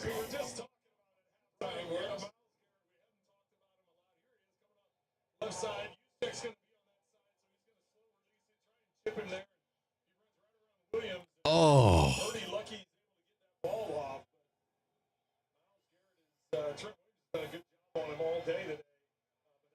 Came up with the first sack of the day. 2nd down, 6. Check a block. The hole from McCaffrey into the secondary and brought down hit by Campbell and Schlesinger. The gain is 7, and that. All right, come on, let's ice up here. Well, not hard to believe that's his longest run of the day when we said he only had 9 yards. So, excellent job. Saw the crease backside, able to get up to that second level and pick up the first down. Spencer Burford, the left guard. Started, he was out, now he's back in, sealed it Oh, almost got a fumble there. All right, second and what, 8 now? Or did he get to 6? McGuire looks like he's down.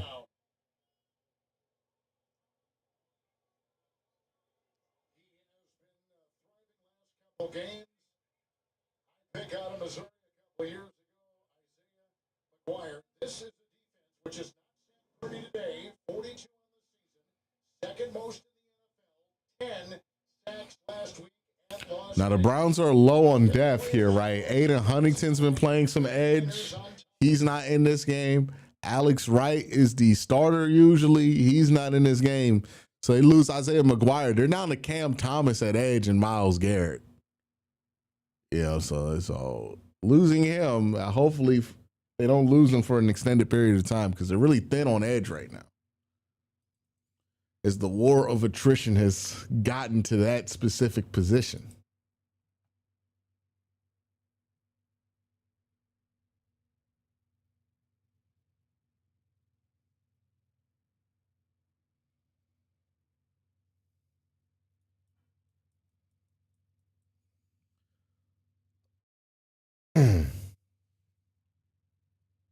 Oh, wow. Sauce Gardner got hurt in the Colts game. They traded, 2 first-round picks for him? He's hurt. Suffered a calf strain per sources, which is one of the most tricky injuries in sports because, boy, you invested a lot in him to win now, but you also invested a lot in him in the future. And it's like you really don't want somebody at the corner position to get an Achilles tear. So going to be interesting how the Colts manage that because there's a lot to manage there, you know?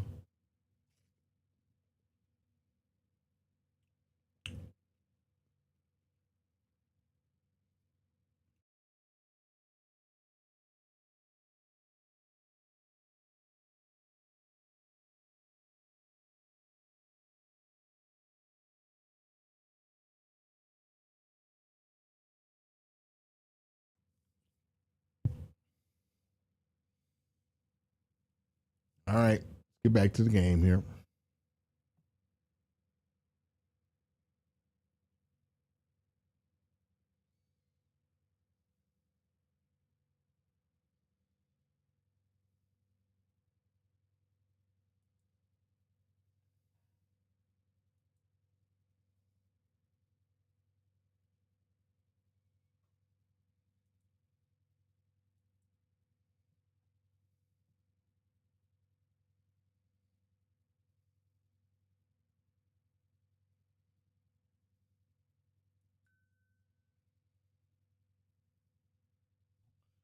All right, 2nd and 6.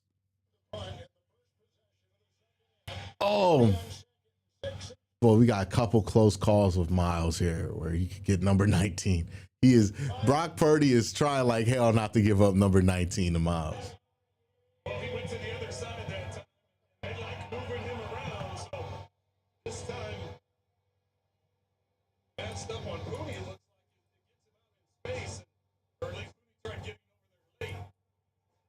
Look at it. It's like, why'd you get rid of the ball? And now he's on the McKinnon side. He's on the right tackle of the Niners. They got Kittle over there. 3rd and 6.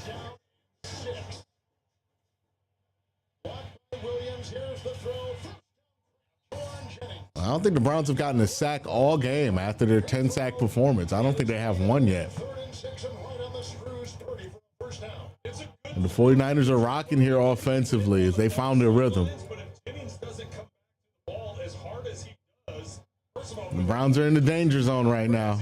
Got to force a field goal here.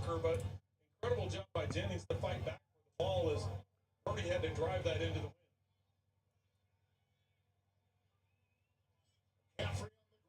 Yeah, much better second half from the 49ers here offensively.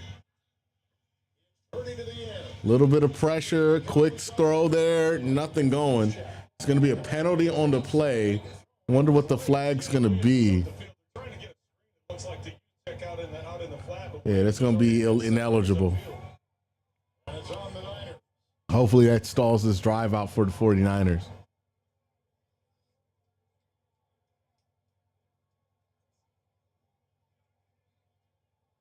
Was the 11-time Pro Bowler.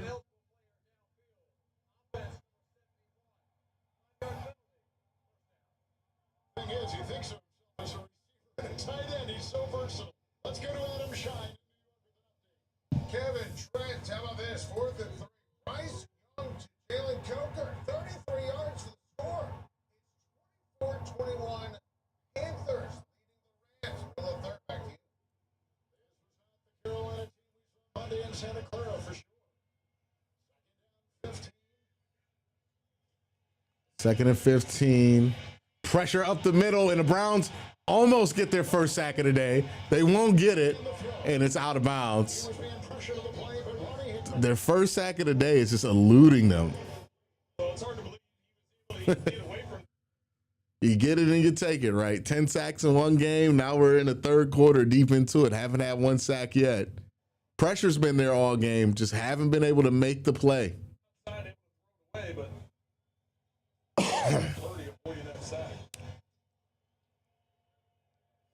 He's been under pressure a lot, been hit a lot, and hurried a lot. Just hasn't been sacked. Done a good job getting rid of that football. And it's picked off, or a great play by Tyson. 3rd and 15. All right, get him off the field here. This is the moment to end this drive. And, God, we're getting thin here. That's I think that's 94, not 95, 96. Oh, that's Coons. That's Collins. It's Malik Collins, yeah. Hopefully he's okay. He's been amazing for this football team.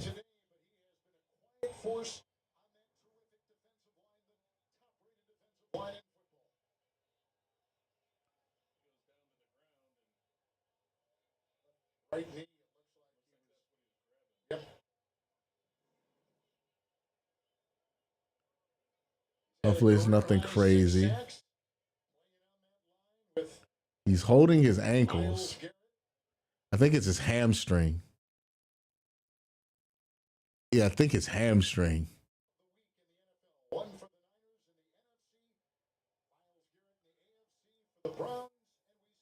They're losing a lot of bodies on the defensive line right now, though. That's really hurting them right now. The Browns are losing a lot of bodies on that D line.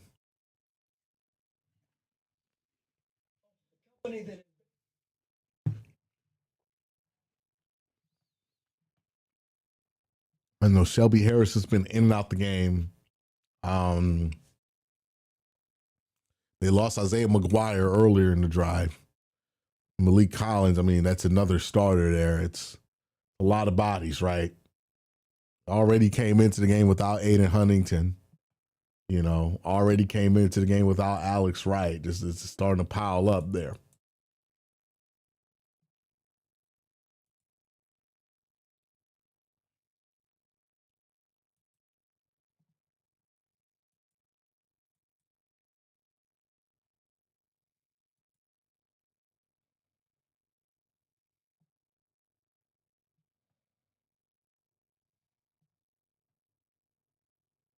Yeah, the Browns are going to have Sam Kamara and Cam Thomas taking snaps there.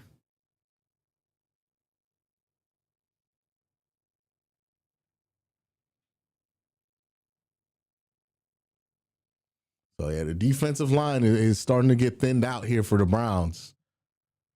Unfortunate.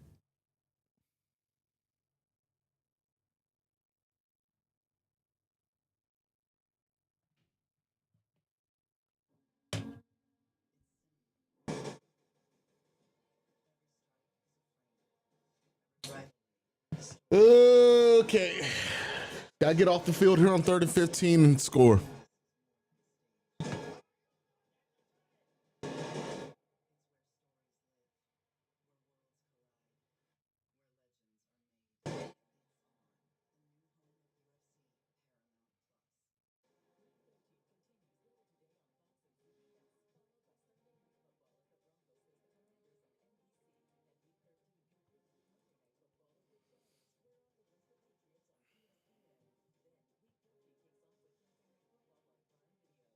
Oh, Malik Collins got carted off the field.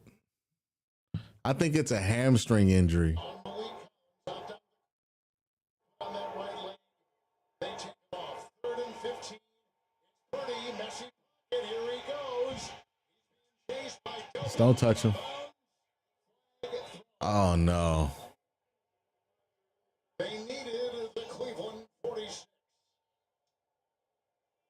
What's the penalty? Brett Allen coming up with Okay. that is the starting left guard. They've had 3 different starting left guards this season. Here comes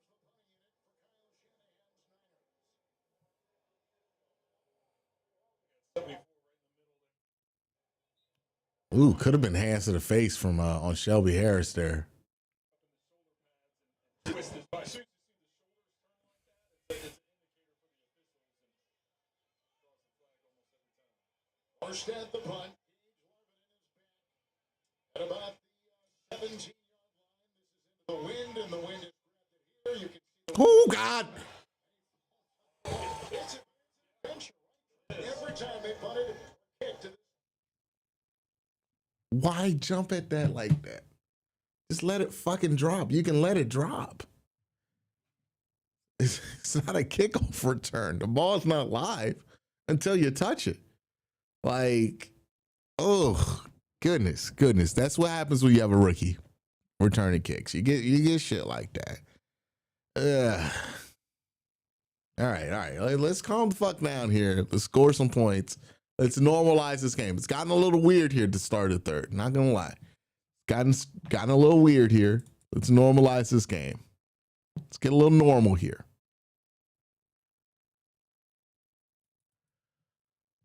Let's get a good drive here, Shador. that line. Non-starters. Leviston at the tackle, Jenkins at the guard for the rookie quarterback Sanders. Today is 9-13 with the touchdown pass. Njoku on the move after the punt. Fake to Jenkins. Blocked by Robinson. There you go. That's the same play they went to at the start of the game. Yeah, the temperature has dropped significantly since the first half. It feels at least 10 degrees colder, and the winds are starting to pick up, and they can be extremely unpredictable in the stadium, gusting and swirling at different levels in different directions. So the flags on the goalpost aren't really a great indicator of it. It typically enters through the southwest side of the stadium. And Yeah, the flags on the goalposts in Cleveland are the most useless things on earth. deteriorating a bit in the second half. Now we there is rain and snow later today in the Cleveland area. Judkins the back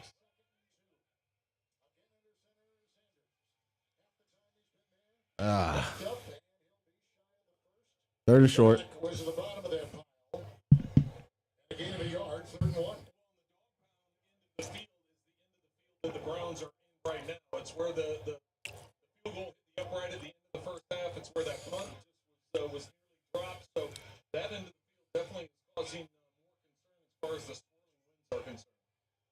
The pre-snap looks can be a lot different than after snap reality. There's a handoff on 3rd and 1. They try to get close to the first. Looks like they may have been short by a half yard. I would sneak it here. Let's see where they put the ball. They are calling 4th down. They're going to keep the offense out there. Let's sneak it. What happens after and that's what coordinators take another look at it, but they that's what coordinators they try and get their safeties to do. But you have to remember, all the injuries. Let's sneak it here. The defense of the 49ers and what they're dealing with, their back end though is their most veteran group, so trying to disguise some coverages and looks. Jenkins now becomes the tackle eligible. They bring Taylor off the bench. 4th and 1. Well, they drop the snap.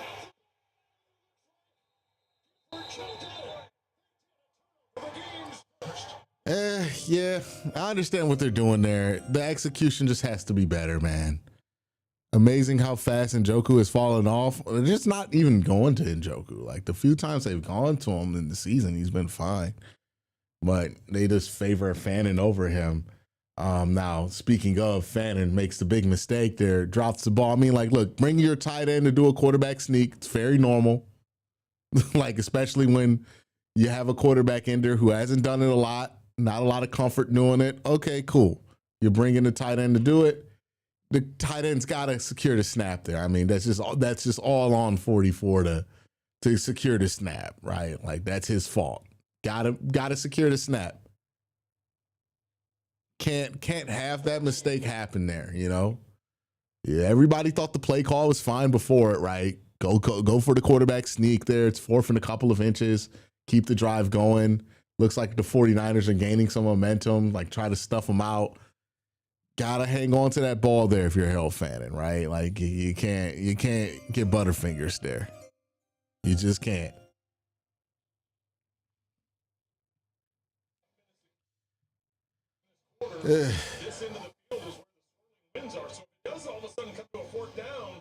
Ooh, look at the goalpost. The goalpost is just flying.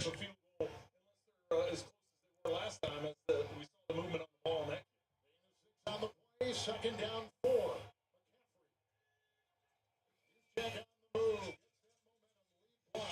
Good stuff by Devin Bush there. Way to get into that gap and stuff it.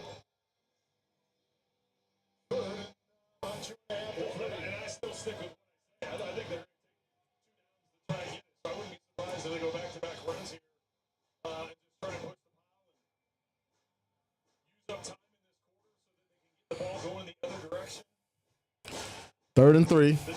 You get a stop here, you're golden.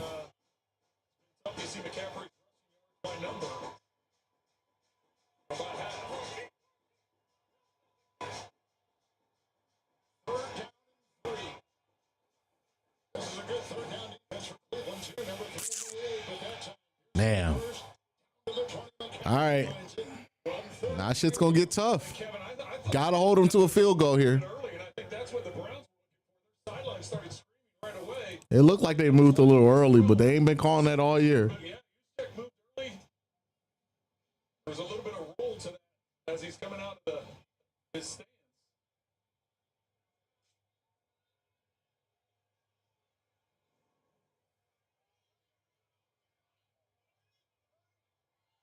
Arch is still playing. McCaffrey,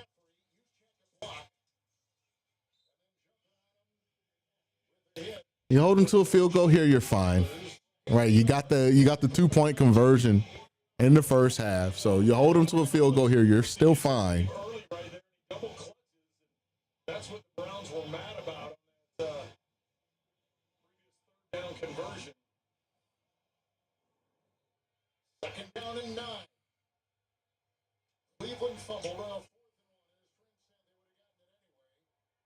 Here are the Niners without field position. In the red zone at the 18. Great job, Carson. Just hold them to a field goal here. You're fine. You're fine. Get them off the field. Hold them to a field goal.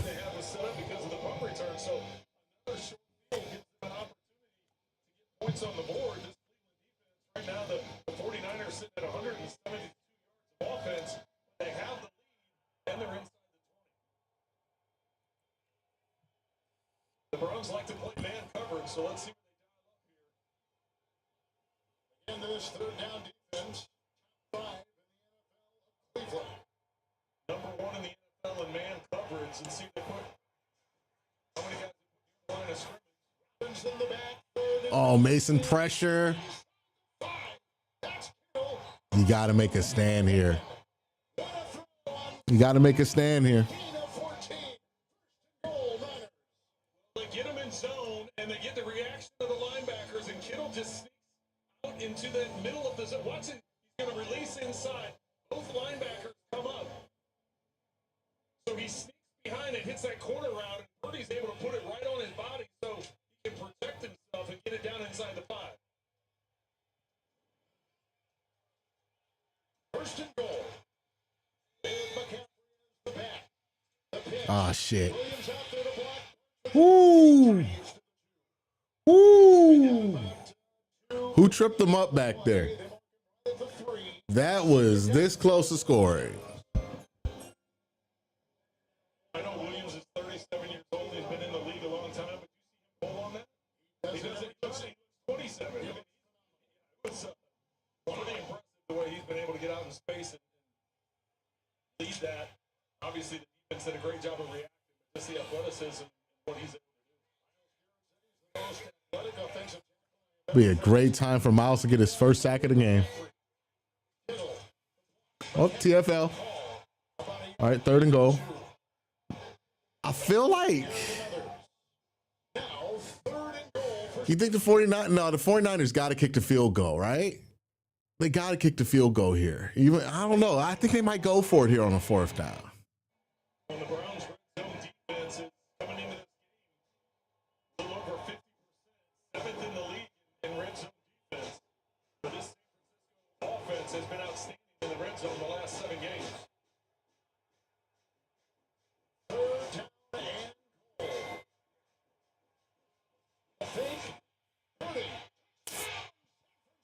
Great call. Great play call. It's a great play call by them. All right, Shador's got to score a touchdown here. Shador's got to score a touchdown here. Cleveland territory. Well, it's going to get Garrett and Diabate. You're only down 8. Well, you're going to be down 9 after the extra point. He's going to read this mess and just keep it. Both Yeah, Diabate. This is him and a blocker out front. Diabate lost contain there. Got a little aggressive. Dialed up at the perfect time. Catching the Okay. defense. 102nd NFL game. First time he's kicked in Cleveland into the win. Extra point there. Niners 17. You always know you're dealing with like people who don't know anything about the Browns whenever they use like factory or sadness as an insult, as if the fan base itself didn't come up with that term. Like, yeah, it's a Mike Polk Jr. reference, dude. Like, we love Mike Polk here. The fuck is the problem? Like, oh, this guy just plays the Browns once every 4 years and thought of the first thing on his head. He's so creative. All right. Well, Shador's got to score here. We knew 8 points weren't going to win this game, so Shador's got to score there.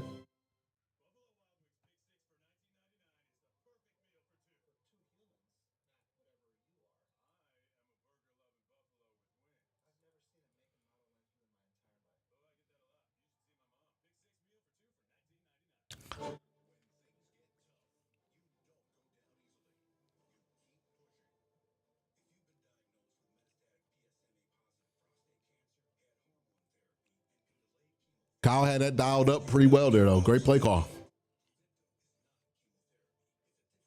Really good execution by Brock Purdy.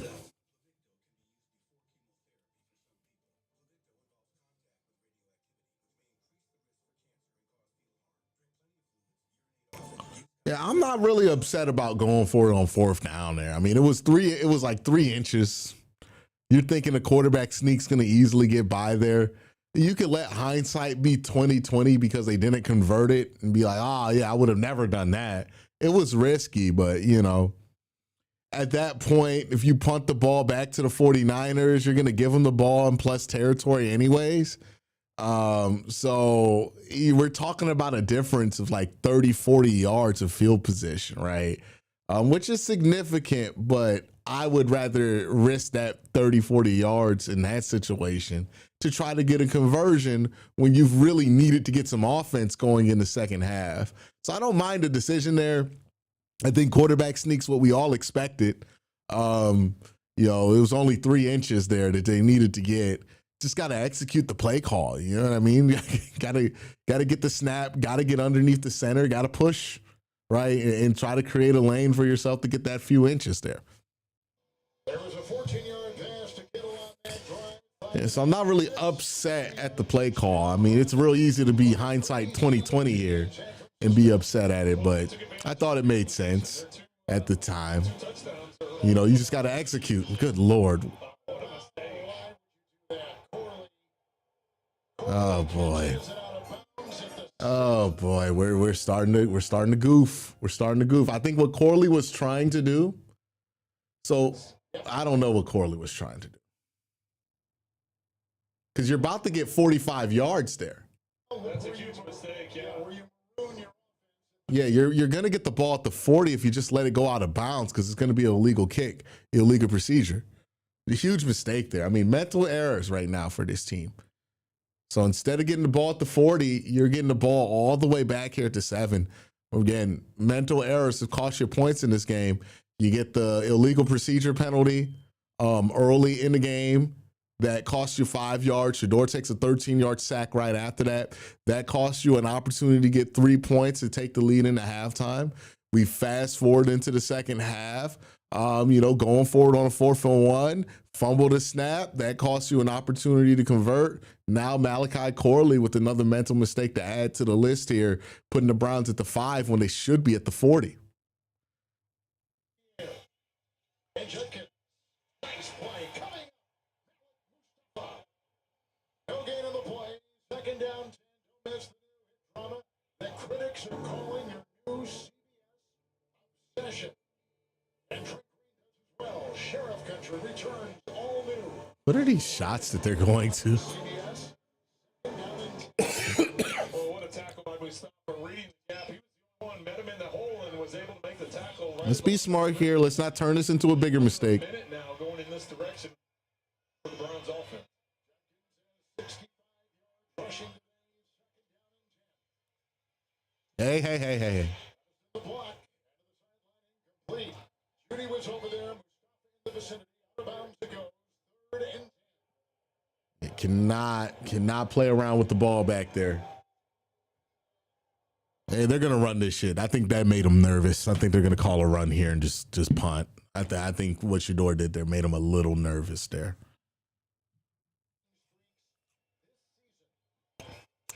Kevin Stefanski starts a rookie quarterback. Then before this, who was out with concussion I don't know. It's Jerome Ford, so they might not run. last week and one. Nope, they're gonna throw. Hey, or it's a hold in the end zone, and that's gonna be fucking 2 points. That's gonna be a hold in the end zone, or it's gonna be, yeah, that's a safety. You can't. Was coming through. Pressure. You gotta just get rid of it in that You situation. see the discussion.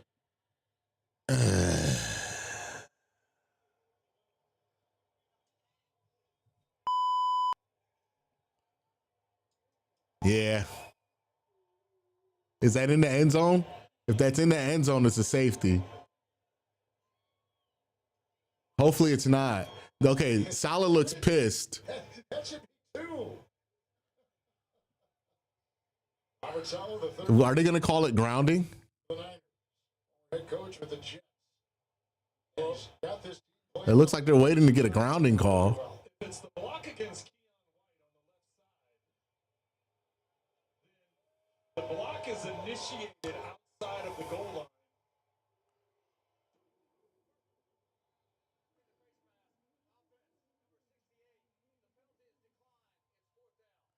Oh, so they're not gonna get the safety there. In the punting unit. All right, thank God. Left side of Keon White, but let's see, where's the face mask going to be?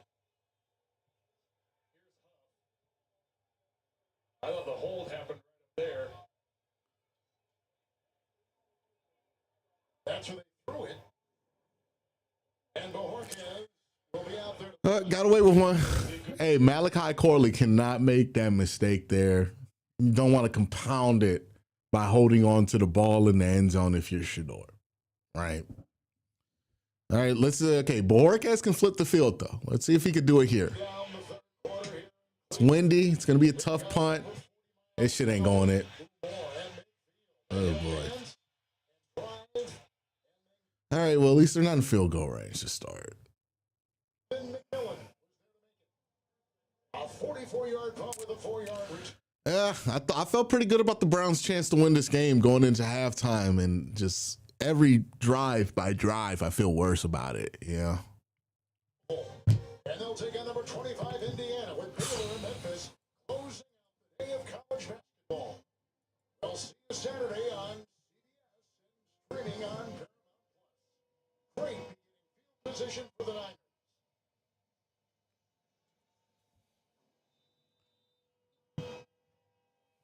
Well, 28 seconds left. I would think they're going to run it. And it's into the flip the field and have the wind at their back, but Arch is still Out there, Buford has come in. So we're going to be driving into the win for the rest of this game. He started today. 1st and 10. Sanders playing like a rookie. No reason to lose our minds. Ain't nobody losing their mind here. But yeah, these are things that you knew were issues, right? But, you know, and when you got your feet in the end zone, you just gotta be quicker than that, right? Like there's really no room for growth there. You just gotta be quicker. At the 44 at Cleveland with the win in the 4th quarter. End of the 3rd quarter.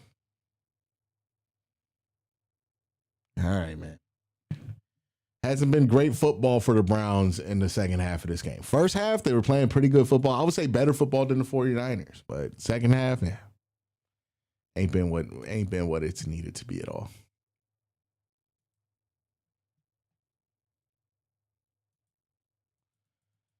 Ain't been what it's needed to be at all, man. Lane Kiffin took the job at LSU for anybody interested.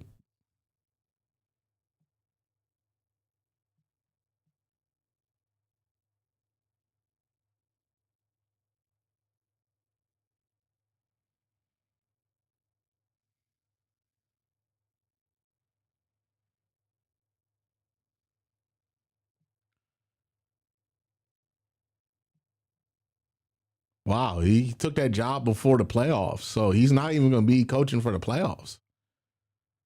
It's wild. That is wild. It's a good, like LSU job and Lane Kiffin might make sense. Might make sense.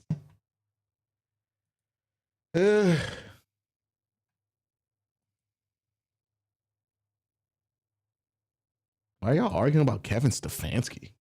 What the fuck does Kevin Stefanski have to do with this? Like there's been losses you can certainly pin on Kevin. I would not include this one. This one is not on Kevin. I mean, like even the special team stuff.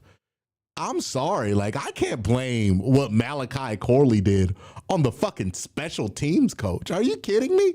That's so stupid that you have to know better, y'all. Like there are some things where it's like, okay, you give up a big punt return, sure, that's Bubba Ventrone's fault. And look, I'm no defender of Bubba Ventrone, but let's be real here. Malachi Corley did that shit because Malachi Corley's a goofball, bro. Like that's it. When you got a goofball out there, sometimes the goofball gonna do some goofy shit. It don't matter who coaching him. It could be Vince Lombardi himself. It's gonna be some goofball shit. He knew that he could not do that. I don't know what he was thinking. There's no world in kick returns where that would be something that you want to do, right? Like, was he thinking he was going to fair catch it? Like, I don't know what the game plan there was. Like, that shit's all on Malachi Corley, bro. Like, it just is what it is.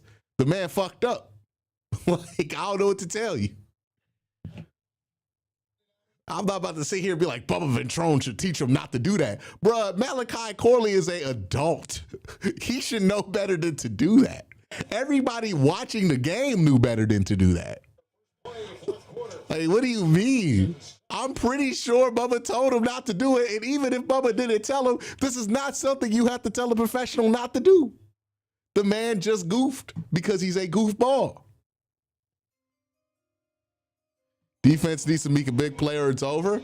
They just need to get off the field. We don't need a pick six or something. We just need to get off the field. Just get off the field and score a touchdown. That's all. That's really it. Just get off the field here. We don't got to make this more complicated than it is.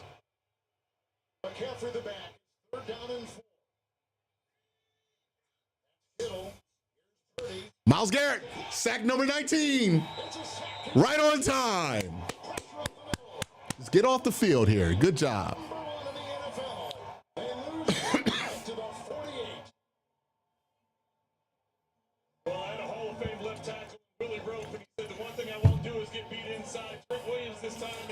Myles Garrett with the Euro. Woo! Just avoids the double team. And just inside. He saved that one all day for a big game moment. And Myles Garrett, as he normally does, comes through in big moments here. Big time players do big time plays and big time moments.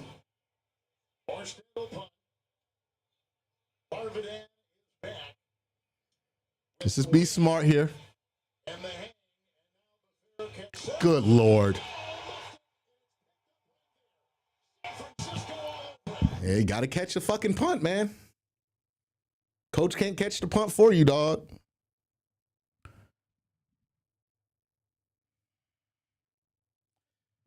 It's what happens when you have young guys and guys that you're giving chances in positions like this. You know, you get shit like that, that happens. He's never, look, Gage Larvin, this is part of him being a rookie punt returner and somebody who hasn't returned punts very extensively in his career. First time in his life, he's dealing with headwinds like this. The ball's turning on him crazy. He don't know what to fucking do. And it's not something that you could just be taught. Like, you're going to have to just go through it.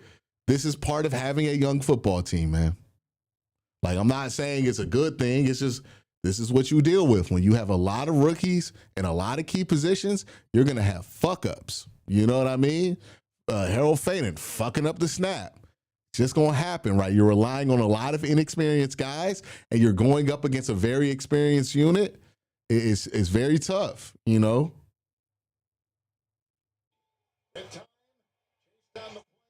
I think you had a window where you were playing really good football in the first half to maybe win this game, but now it is what it is. It's going to be very tough now. You know, it's almost impossible. Not impossible, but almost. Wade, if they, especially they score here, they don't get like a turnover or something like that. Like if Miles don't pull a strip sack out of his ass or something like that. Wade with the $5 super chat, unwatchable special teams. The execution has been poor.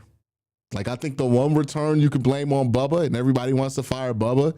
I've been wanting to do it for 3 years. I'm not necessarily going to stand in the way of that. But these last two special teams mistakes, those are on the players, dog. Fire Ventrone yesterday. Again, I don't think these last two plays are Ventrone's fault, man. But if you want to fire him, go ahead. It's just, let's be specific about what we blaming him for, like stuff in his control. Like Malachi Corley can't make that mistake, and Gage Larvin. I think, you know, if you're the punt returner, the first job is to catch the fucking punt, man.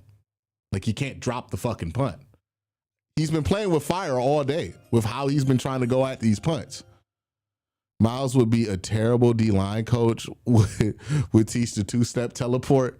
Hey, look, say what you want, but it's been working with some of his guys.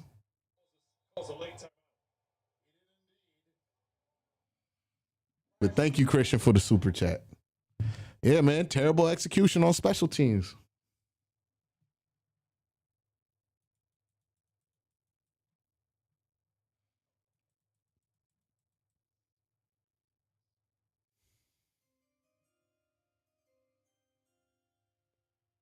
How is Bubba not escorted by security? I legitimately don't think what happened in the second half is his fault. Like, I get it. He's unpopular. People want to fire him anyways, but let's be real here. Let's be real here about what happened. Those are player mistakes, not coaching mistakes. The return's all on Bubba, but these are player mistakes at the second half.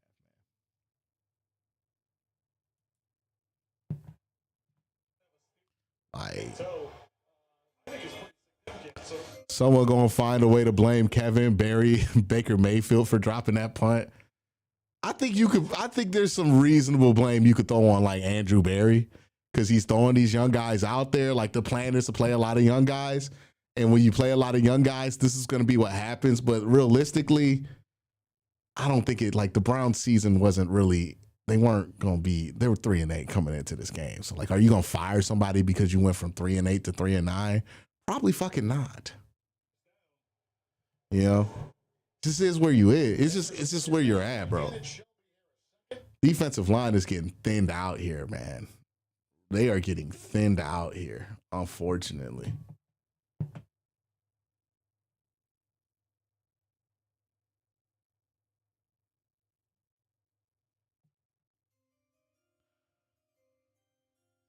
I was going to make a YSU joke, but this team won't let me have fun here. Shut up, Ray Rags. Shut up. But number 7 in the final slot in the NFC playoff picture. Oh, there goes Houston. And he is leaving. Try to get up with Mel.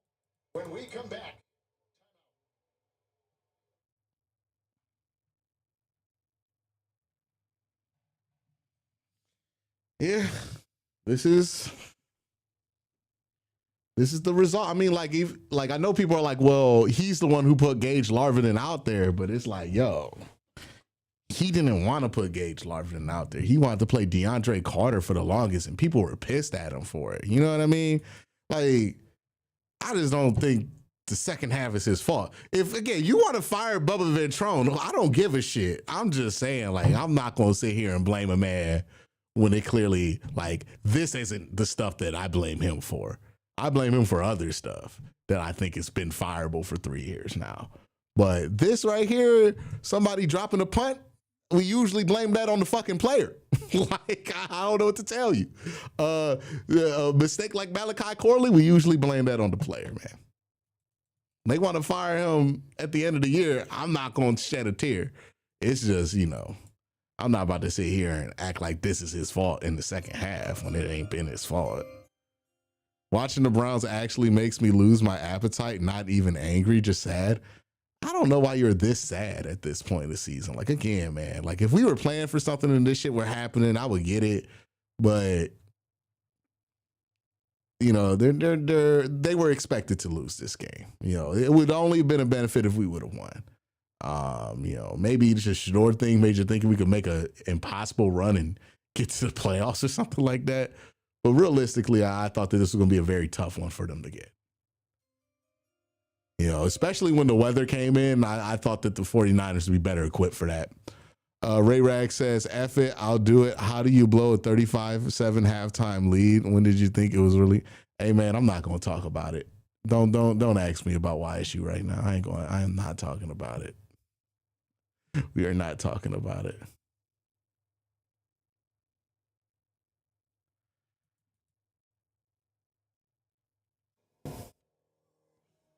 Verizon, the best 5G network. There's only one best. Inbox, Burger King, and BK have it your way. You rule.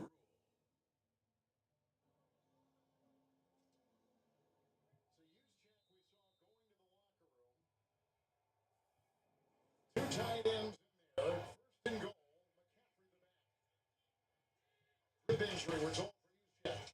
McCaffrey dodges and then carry. TFL, great job by Mason getting that penetration there. Feels like this defense has been on the field for fucking ever. Garrett told us this week, like he may not get the stats, but he's so disruptive in the backfield. Once it gets through, McCaffrey has to jump over the top, and that allows him to get Garrett's actually the one that gets the tackle. But he's played really well here in the last month, and just getting better and better. Is the other tight end with Kittle. Second down and goal. So on the move. To the air, but it's the block. Being chased by Harris. Purdy buying time. Chased again. Throws away.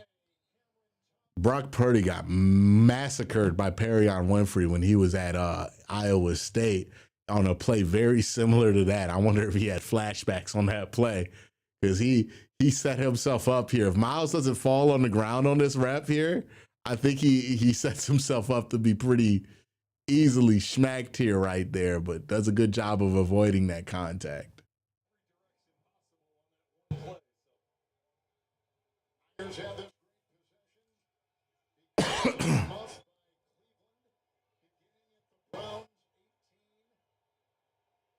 a goal to go right now from the 7.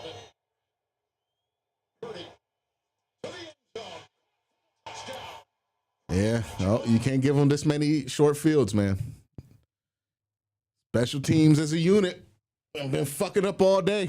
You could pick your flavor of fucking up. You know, coach fuck ups, Gage Larvin fucking up, Malachi Corley fucking up.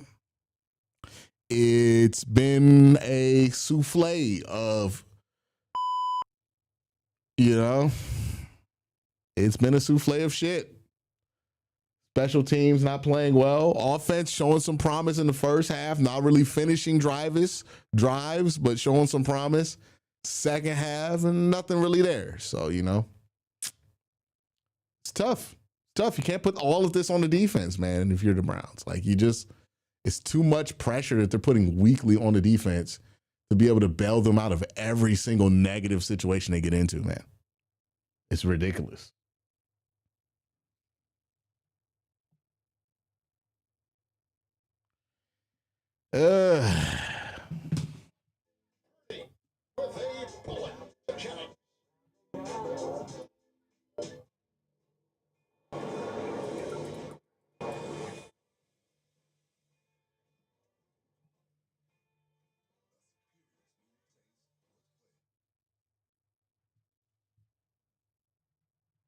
Would like to see Shedeur just be able to answer back with a touchdown drive here, though. You know what I mean?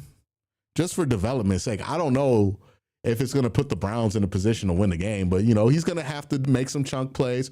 I think this is a good spot here to see Shedeur in a situation where now, you know, the last few drives, they've been just asking Shedeur to manage the game and manage the run game. Now they're going to ask Shedeur to play make here. So we'll see how that goes for him. You know, this is where it gets a little dangerous, right? Because this is where you can make a mistake, throw an interception if you're not careful.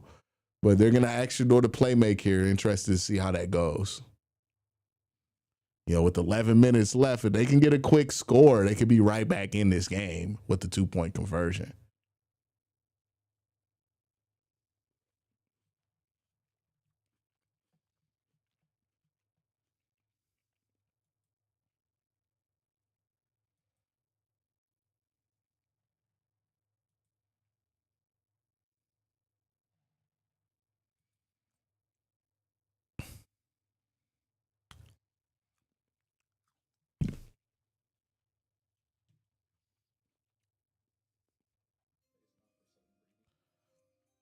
The saving grace is that we're playing against Kyle Shanahan. Anything possible? I mean, I don't think Kyle Shanahan's why the Falcons gave up that lead in the Super Bowl.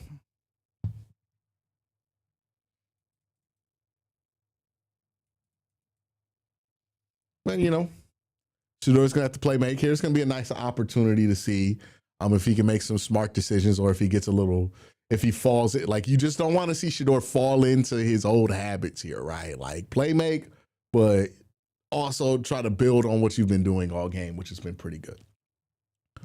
But, you know, we really haven't even been able to evaluate Shedeur in the second half of this game because of the fuckery going on special teams, you know? Truly unfortunate. Cleveland Eagles count on Sundays right through the playoffs with the NFL on CBS and streaming on Paramount Plus. Here's the kickoff. It's Corley inside the 10 for the Browns. And then he is brought down. Looks like Chase Lucas gets him on a 26-yard return. There as well. Back to New York and Adam Shine. They're lucky they didn't cost themselves 2 points in that one drive, you know? Bryce Young to McMillan. 43-yard touchdown. 31-28. Panthers leading the Rams. That's the I gotta be winning my fantasy game, bro. Thank you very much. All right. Wow. Duckins the bag. Sanders is 10 of 16 with a touchdown pass and no picks today. And the pitch out to Judkins. Looking for a Robinson block. Yeah, they're trying to hit a home run in the run game here. They're trying to hit a quick score here. And on the play, 6 as we take a look at our quarterbacks today. Purdy just threw the touchdown pass. And that is his 9th of the season. Well, if you look at Shedeur's numbers, really hasn't had many pass attempts here in the second half. But Purdy now with total 2 touchdowns. Second down and 4. Judkins. He's grabbed from behind. Good tackle. All right, 3rd and 1. Probably going to go back to the run game. Game of 3, and he wheels out to the 41. Kevin, you have to think 29 rushes and 17 pass attempts for the Browns. You would think because they're down by 15 that that'll start swinging the other direction because you're limited on time. 3rd and 1. Nope. Go. The Ohio State rookie takes it into the secondary with a 17-yard run. 3rd and 1. We're taking Judkins off the field here for Sampson. KT Leviston is the one who opened the door. 72. Good job, KT. Great job up front. Judkins running through that initial arm tackle. But you got to be careful at the end there how he drops his head. Not only from an injury standpoint, but from a penalty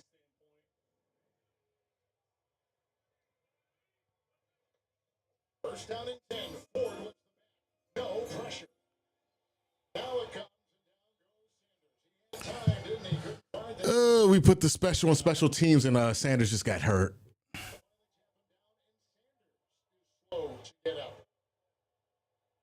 It's going to be a roughing the passer, right? His first start. There's a look at Dylan Gabriel, who had come back from concussion protocol, but they start Sanders last week. Yeah, God, holding call there. And they got to take him off for one play at least. Yeah, they got to take him off.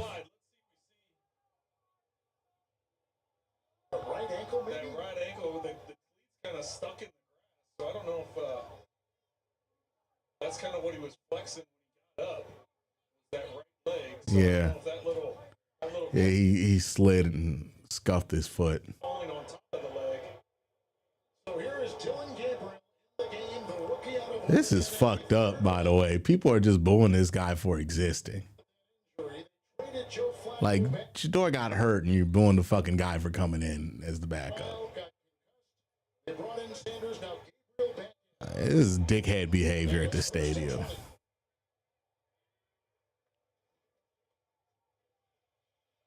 Gabriel. Antonio block. Judkins the nice. The boy was that red wow. T. Winters was right there. The leading tackler for the Yeah, the fans are being dickheads right now to him. Well, Winters was all over it, as you said, and coming back in the game. So whatever it was, nothing to keep him out. Yeah, Sanders, we mentioned this earlier, the first round quarterback to win his debut starting. I feel so bad for Dylan, bro. He's been treated so poorly. Wasn't even born then, but second down and 20. Manning on the move. That dome gonna be real nice in a few years. On the throw, nice looking catch. Njoku across the middle and down. All right, 3rd and like 17 here. The 4 on the play. But still a long way to go. I was going to say, nice catch, but a 4-yard gain. Last of that one, which is a little bit. Yeah, I don't think David's cooked. I just don't think they're using David. Well, definite 4-down territory. You just want to get some positive yards because you know you have to go 4 on 4. Toward the back. There's a block on the side once again by Liston, and downfield he goes and broke it up on the ricochet. Wow, what a hand touch that ball. And anytime you're throwing into a wind as strong as you're throwing into today, Yeah, the ball just ducked on him too. it all on the ball, if you don't I don't think he got a good release off of it anyways. pick up that tail and all of a sudden Browns look like they're gonna go for this. wobbling all over the place. Then it was just a matter of which guy was going to come back to the ball and be able to get to it. You see, he's got a step. If he's able to lay it out to the sideline, it just gets caught up in the wind. And Alec Mustafa is back there with Lenore. Here's a 4th and 16, the 32. We call timeout. Timeout. 49.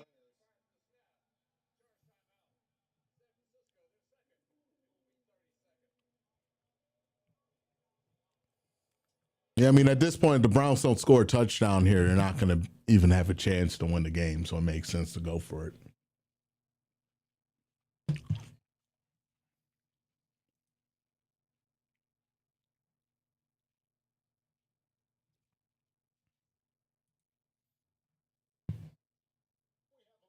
Yeah, I know fans are like, well, we've endured bad quarterback play, so we get to be pieces of shit to Dylan Gabriel. But it's really like Dylan Gabriel ain't done nothing to you but play quarterback the way the Browns have been playing quarterback the last 2 years. You're taking shit out on him that ain't really his fault. This is ridiculous. He was in because Sanders got hurt. Really disappointed by that. Yeah, this is one of the goofiest. Like, the Browns fans have done some goofy things in the past, and I've defended them, but this is goofy. It's top tier goofy. Right. No place to run, no place to hide. And on that 4th down, Yeah. The 49ers will begin in Cleveland territory. Well, White starts on the left, and he works his way all the way around. Earl goes to the inside, so he loops around. They lose him in the traffic in the middle, and then it's just a straight shot. And Sanders has nowhere to go. You got to try and hang on to the ball. Just didn't protect long enough for the play to develop. And look, 3rd and 16, you're going to need really good protection to hit anything. You know what I mean? Those aren't going to be quick hitters. You're going to need really good protection. It's 3rd and 16. It's tough, bro. It's the NFL. Coming off one of his best games of the season on Monday. And here's McCaffrey head over heels to the 40. 1st and 10, picking up 2, 2nd and 8. Well, it's been the defensive battle we thought it was going to be.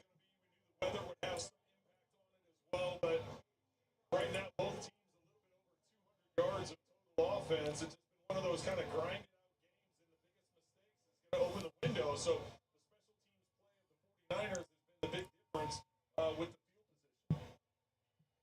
Brock Purdy today, a touchdown pass and a touchdown run. And McCaffrey on the ground, 18 for 44.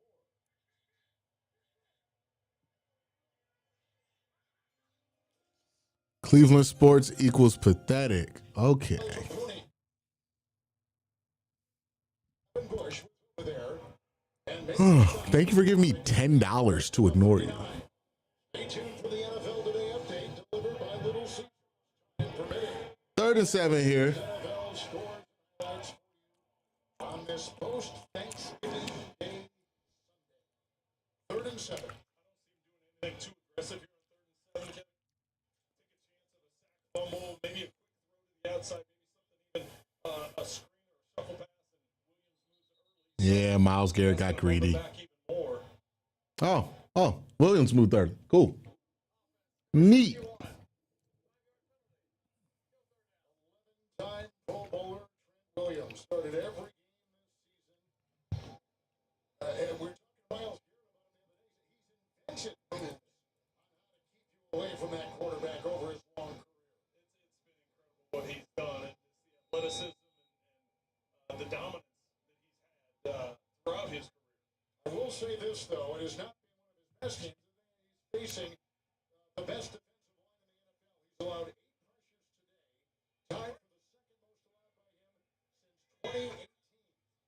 3rd and 11. To the air. Here they come. There he goes. Caught. First down. 30-yard line.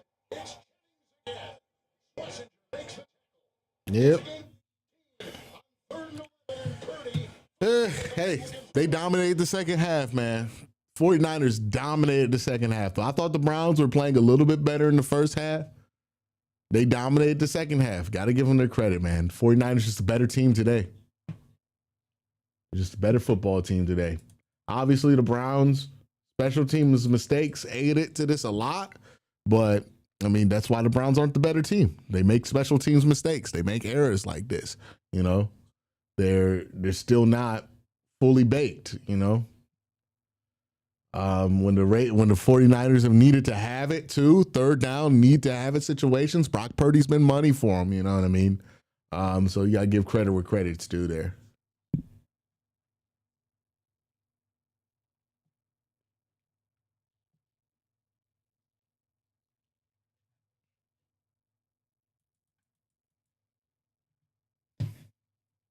Teammates for his success this season, saying he wouldn't even be in a position to challenge the record without them. And with the sack today, he's now up to a career 121. He's 4 sacks to break the record, which was set by Michael Strahan in 01 and tied by T.J. Watt. In 2021, it's Robinson. Setting a block up there from Brendan, finding room to the 15 of Cleveland. 8 of 8. And the 49ers putting this one away even more than it already was. And then now with the clock winding down and the timeout there by the Browns. They use the first of 3. So the sacks record is clearly in view. Now with him at 19. He had 3 last week in Vegas, 1 today. And this is what it looks like all-time for a single season. Pretty remarkable. This is the 12th game, right?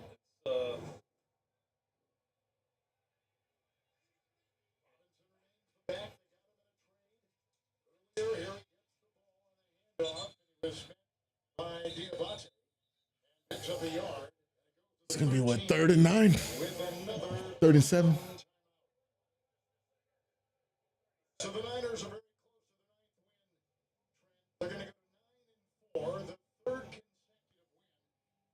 win. It's hard to believe with all the significant injuries, what a great job this staff. 1 sec. So many players.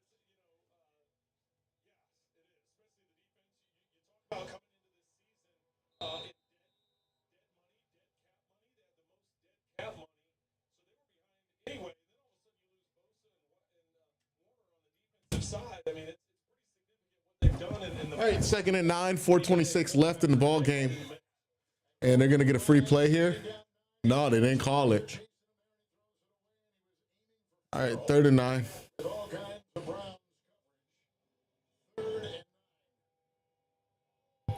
Yeah, at this point, I just want to see them get another drive on offense to let your door work a little bit. And there's really nothing else you can get from this. Yeah, pretty much wrapped up here. Pretty much wrapped up here, right? You know, same things have been beating the Browns' ass all season were the same things that beat their ass today. There's really nothing new written here. Miles might get the record next week since we're going against Tennessee. Hey, Cam Ward's he's been, I don't want to say turning a corner as of late. Oh my God, that was a hold. Based on the play, Mason Graham was there to the end. Yeah, but you know, Cam Ward's been a little bit more slippery than you would think the last few weeks. So I wouldn't think he's just food out there, you know.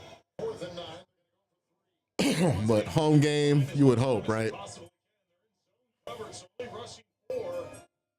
Ethan Posick is terrible this year. Fell asleep on 4th and 16. Yeah, the whole offensive line needs to be replaced. Look, there are just going to be a lot of personnel changes made this offseason. Let's be real about it. You know what I mean? There's just going to be a lot of personnel changes that need to be made this offseason.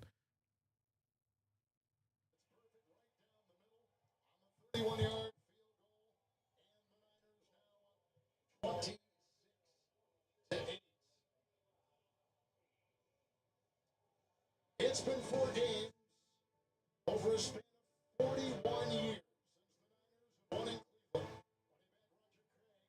Started the party with it. Joe Montana threw a couple of passes in that one, including the 60-yards of Freddie's. And the 49ers won 41-7. Kind of fitting, Roger Craig. Yes, Craig. Thank you for your time, effort, dedication you put into the channel. No problem, man. Thank you, Onion Ring Sauce, for the $10 super chat. All right, let's get to see the offense out there. Get one last look. It was an up and down week for the offense. Hard to really judge anything, but because of how much special teams really just shat the bed in this game.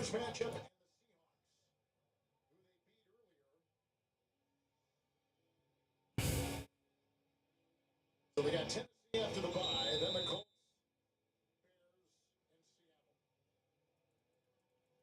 I'm pretty sure the 49ers are going to take their starters out here, too. Browns got a rookie in there, so they're probably just going to put Sanders out there. All right, out of the end zone. Out there now for Cleveland. Here's the defense. What they did today for San Francisco.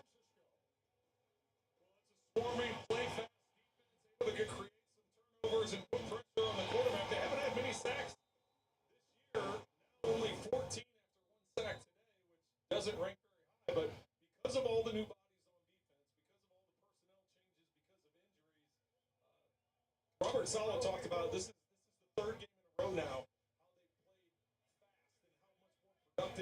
All right, 26-8. Browns out there and gun. Door's going to drop back. A little screen to Jerome Ford. They get about 3 yards. Oh, and the ball is loose again. The hit was by Curtis Robinson, but he does get out to the 39. It is a gain of 4 and a 6. And a timeout. Valuable time for a young quarterback like Sanders. As every snap will mean so much. It'll be 3rd and 2.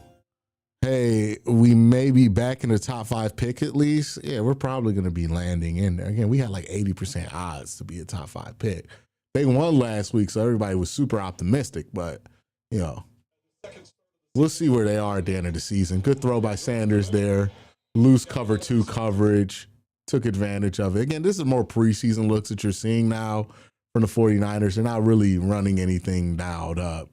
And I'm pretty sure they took some starters off the field at this point. Here, underneath, just get used to running the offense in rhythm here if you're Shedeur, right? Like, that's really what the reps you can get. Just get used to running things in phase, in rhythm, and getting a good feel for how that feels with the first team offense, you know?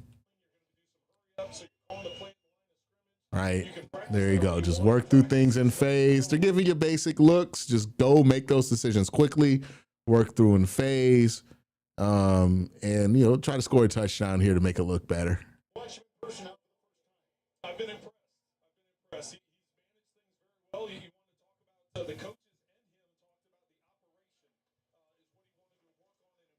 and improve on from start number 1 to start number 2, getting in and out of the huddle, personnel groups, the line of scrimmage, calling plays, all of that stuff. And I think he's done a good job of managing things, not taking a lot of risk, being smart with the decisions for the most part in terms of decisions. Let the channel cue, special teams, penalties, plays really kill. Is this game? Yeah, special teams were a killer, right?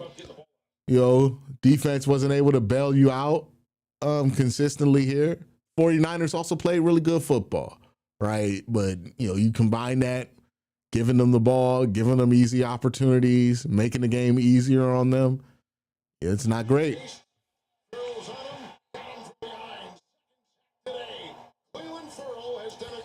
You know, the defensive line didn't really get the production you wanted. Well, they got a lot of pressures today, so I wouldn't say they were unproductive.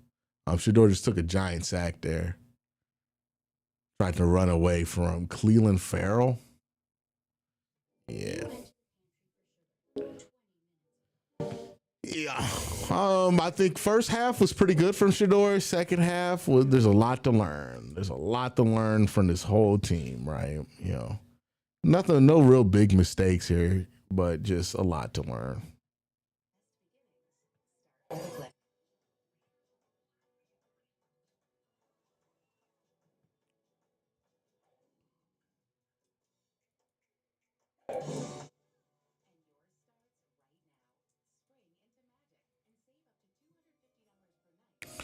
Who gets blamed for the loss for national media? I don't think anybody. Who gets blamed for a loss when a team is not favored to win? I don't know. I don't care who gets blamed for the loss, man.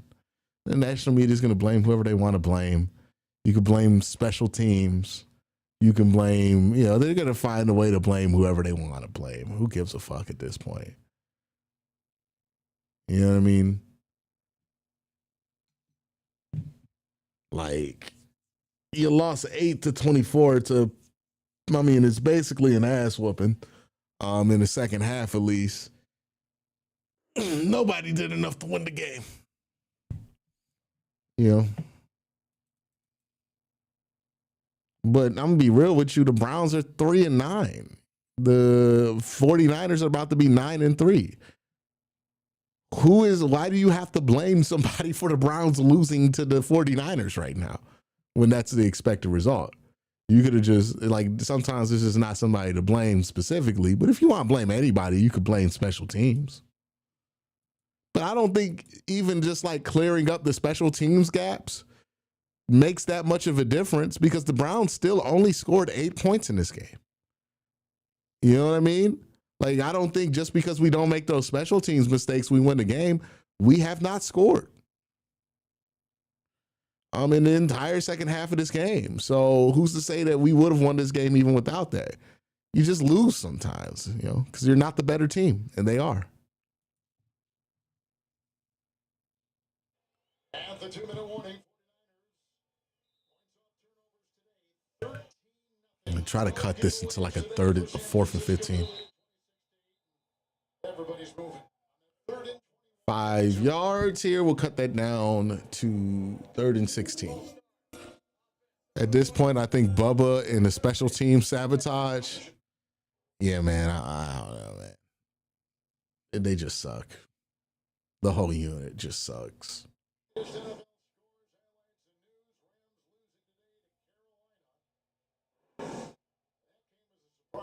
how about that?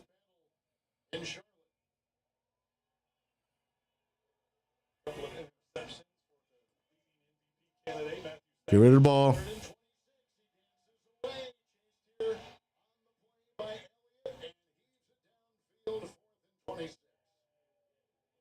Right now, as the standings are, Seattle 83, They called that on us. Kevin Trent, this right here was Matthew Stafford's third turnover of the game, and the Rams never saw the ball again. Major upset special reference in Carolina. Wow. This moves the Bears to the current number 1 seed. Wow, the Bears have the 1 seed. Yo, I posted this on social media, but like Caleb Williams having a 1 seed in the NFC is being talked about completely different than Drake May. Like they're like, oh, Drake May belongs in the MVP conversation. Look how good his team is. And Caleb Williams doing the same exact thing in the NFC. And people are like, ew, no, stinky. What the fuck is that? Just throw the ball downfield. Goes to San Francisco. That'll be all she wrote here in Cleveland this afternoon. Coming across the country and very Yeah, not an impressive second half by Shador, man.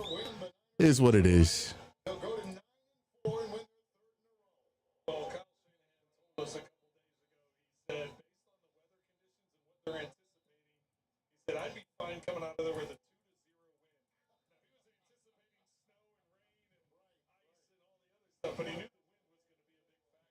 So he's got to be happy with going cross country again. Another 3 time zone jump for him. He's got one more coming up. He does.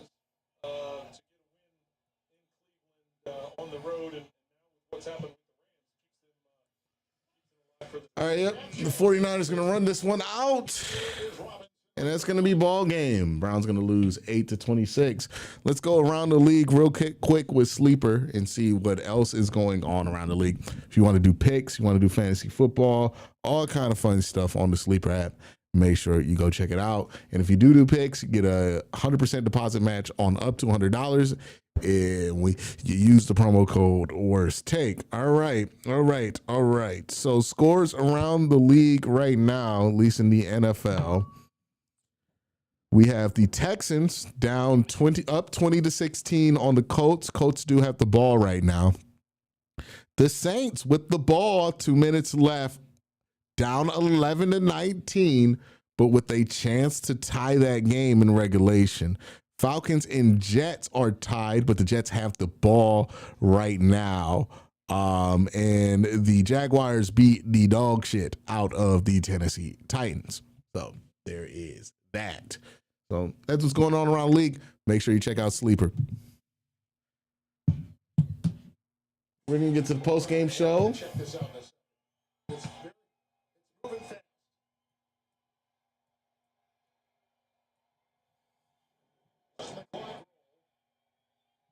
Yeah. We're going to get to the post-game show here.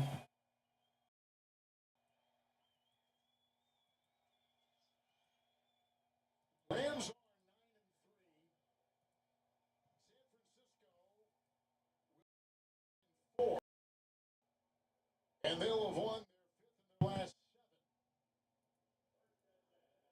7. And they get the first down there with Robinson. Today, McCaffrey on the ground, 20 for 53. Through the air, 4 for 21. All right. And the touchdown, McCaffrey from a yard. Jennings had a receiving touchdown, and the quarterback, Brock Purdy, had a rushing touchdown. All right, so this game, 26-8, the 49ers win this one. Browns had a chance to keep this close in the first half, but ultimately did not. XY Truth YT with the $2 super chat. Appreciate you. We're going to start the post-game show, both here and on Bleacher Report, and stick around if you're here after the Bleacher Report post-game show, as I usually sit around for like 10 minutes to take some questions after we do the Bleacher Report show.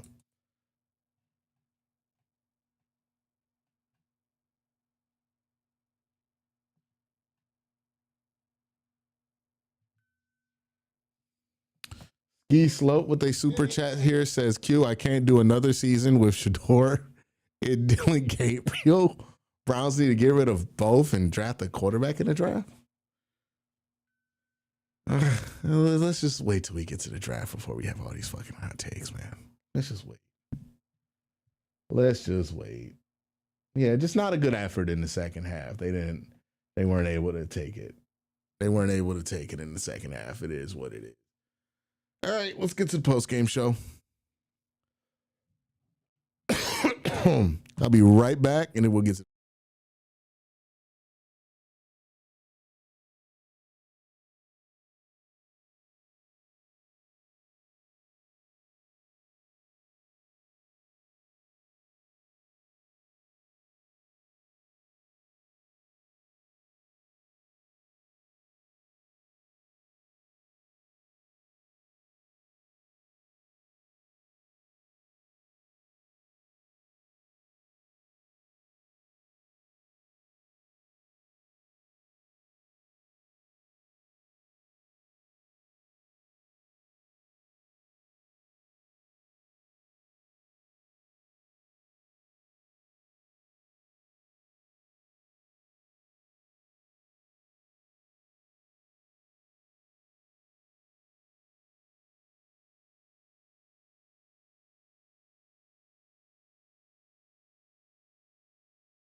Bleacher Report.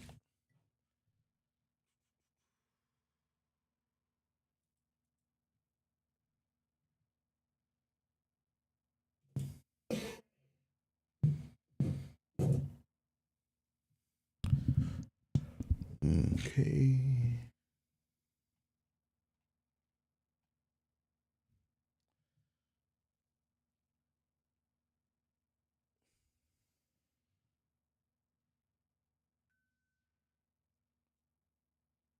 All right, all right. So first of all, I want to thank you for joining me on YouTube for the post-game show. If you're joining me on Bleacher Report, I want to thank you as well.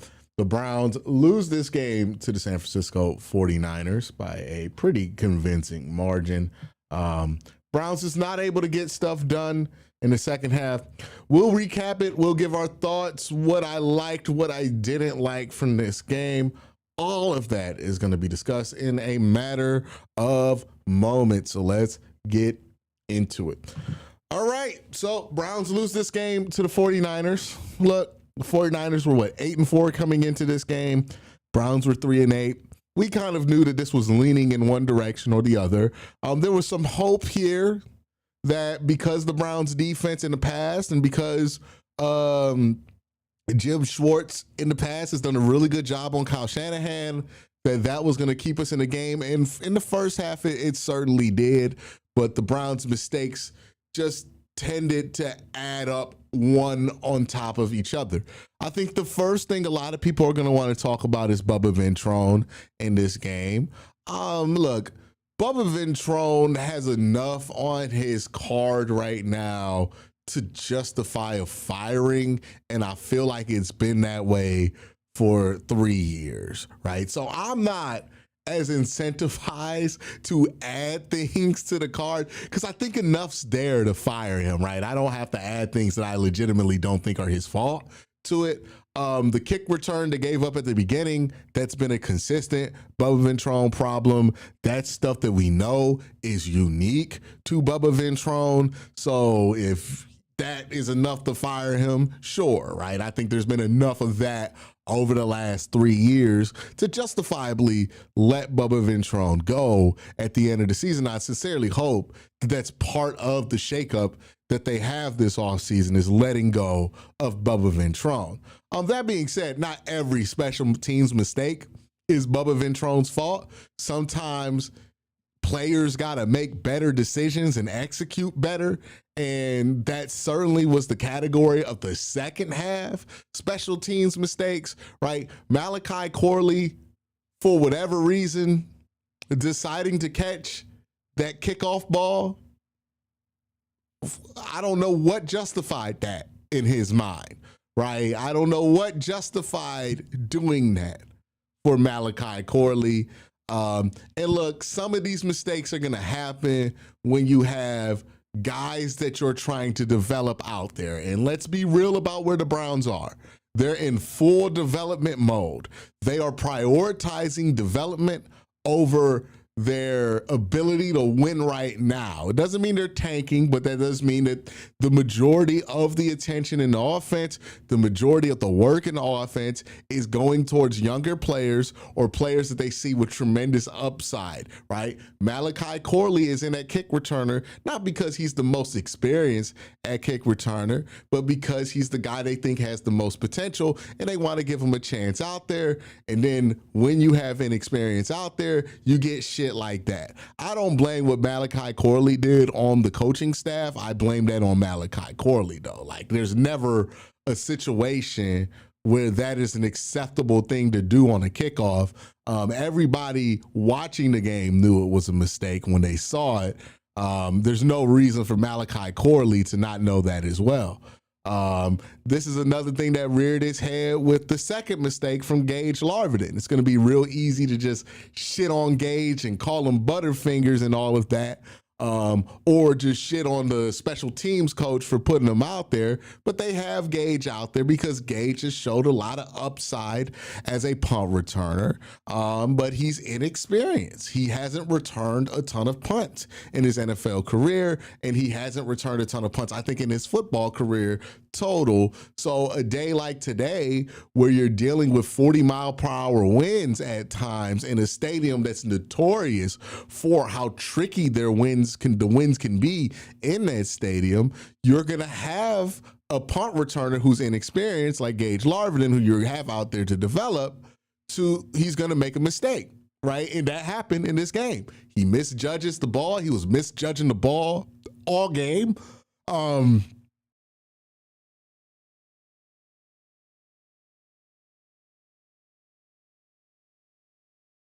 This is something that Gage has been struggling with, if you've been watching closely over the last couple of weeks.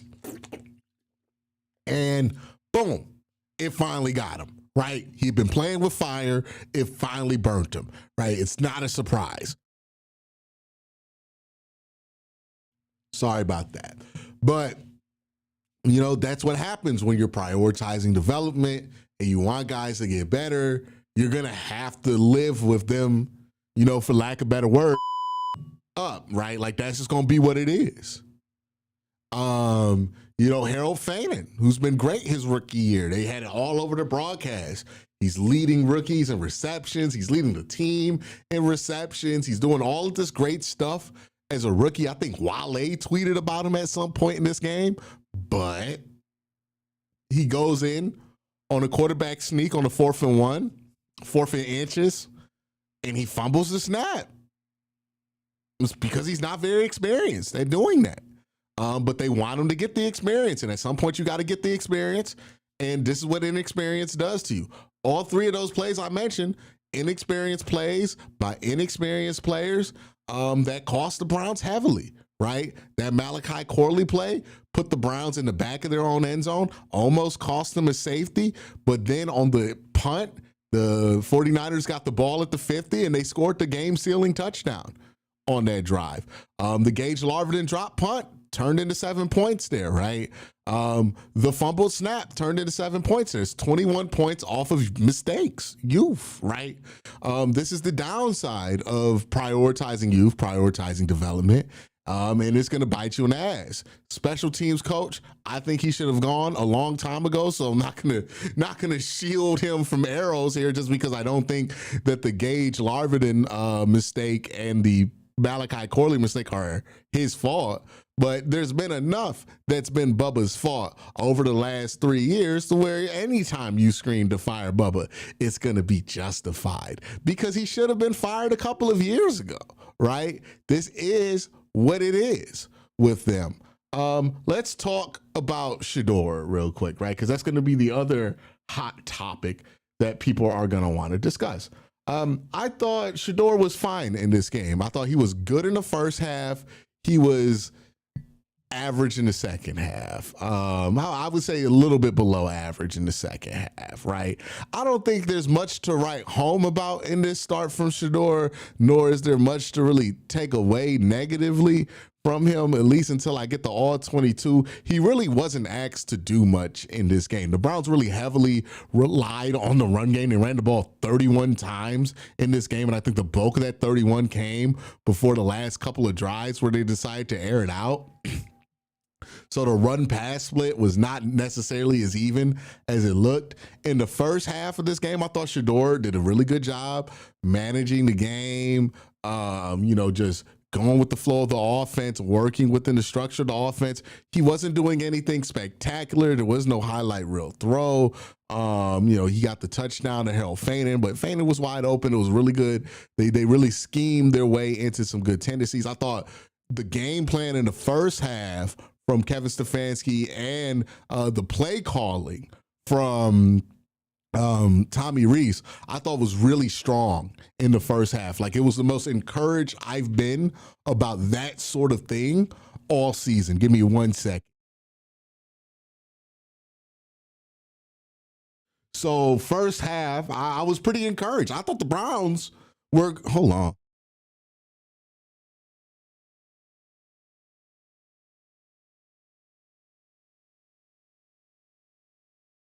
Yeah. So first half, I thought they were doing a really good job of figuring out ways to get things game plan without being predictable. I thought the screens that they were going with Shedeur made a lot of sense and were really well designed and well called. So really good job on that stuff in the first half. Thought what they were asking Shedeur to do, while it was still on the more simplistic side, was not on the more repetitive side, which ended up yielding more positive results in that first half. So I thought Shedeur did a really good job in the first half. Second half, he really didn't get an opportunity to do much, right? The Browns, I think, get to start off the drive, to start off the half, they have a 5-play, 14-yard drive where they punt, so nothing really happened there. And then you get the drive where they fumbled on the 4th-and-1 conversion. And then you get a 3-and-out right after that.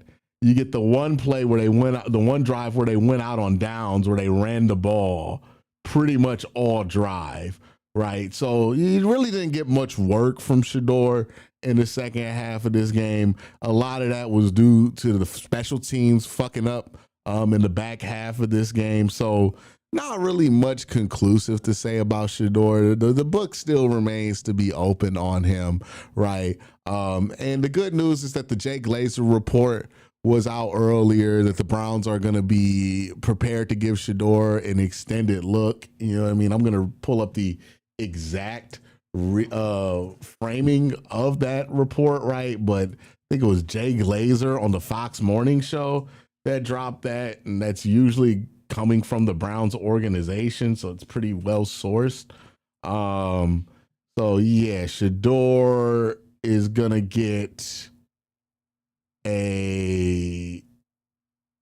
Shedeur is gonna get a extended opportunity with the Browns as the starting quarterback.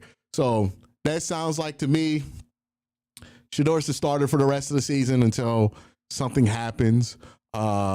And that's kind of the plan going forward. So no, didn't really get to see much from Shedeur. What we did, I thought was good in the first half. Second half, not really a lot of work there.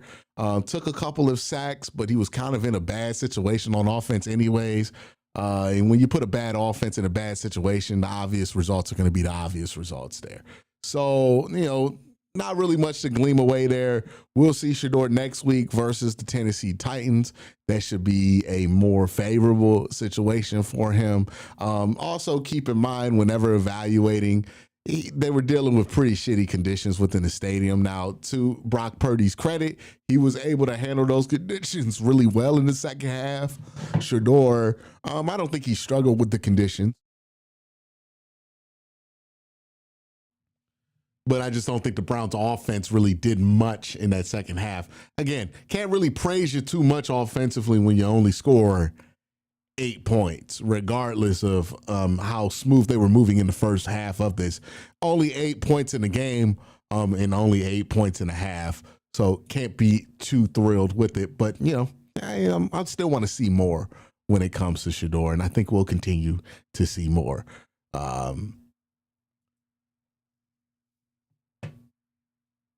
Somebody said play Watson. All right. No. All in all, this is the Browns team that we think they are, right? Flashes of being able to be much better than their record says that they are. And the Browns have certainly had moments where they've done that this season. Hell, they beat the Green Bay Packers, who look like one of the teams in the conversation to come out the NFC this year. So they're definitely capable of having these moments where they're playing against a good team in the 49ers, and you think to yourself, hey, the Browns could win this game. That's how I felt at the end of the first half. The Browns were down, but they were just moving the ball so well on the 49ers, and their defense was doing a really good job against them that I thought, hey, it's really plausible that the Browns are able to win this game. And then they have times where they play like they did in the second half. Really, how the Browns played in this game, first and second half, it's been reflective of the type of season it's been for the Cleveland Browns. Moments of understanding that you're not that far away and seeing just how not far away you are, coming this close to either winning a game or being in a competitive game, and then moments where it feels like you're a mile away because you're just making some of the most basic mistakes that you can make. Really frustrating football for the Cleveland Browns, but it's been a frustrating season. It is what it's been for this team, right? They have issues on offense that only an offseason can solve. They have some issues on special teams that I think you got to fire a special teams coordinator to solve. They have issues that can't necessarily be fixed right here, right now. This is a flawed football team. They're only going to be but so good because of the flaws that they have and how those flaws limit this team at this given moment. The good news is that they have resources in the offseason to be able to tackle this, right? They have their own draft pick. They have the Jaguars draft picks. They have some resources, some money coming off the books with the Deshaun Watson insurance as it becomes more and more clear as each day goes by that Deshaun Watson is definitely not playing this season, right? Like we're up to week 13 and we haven't heard anything about a practice window, a 4-week practice window. If they don't open it up this week, we're talking about a 4-week practice window that extends to the week after the season. So you do the math there, right? They are where they are. They have some things that they need to do. Offensive line's going to need a refresh. Wide receiver's going to need a refresh.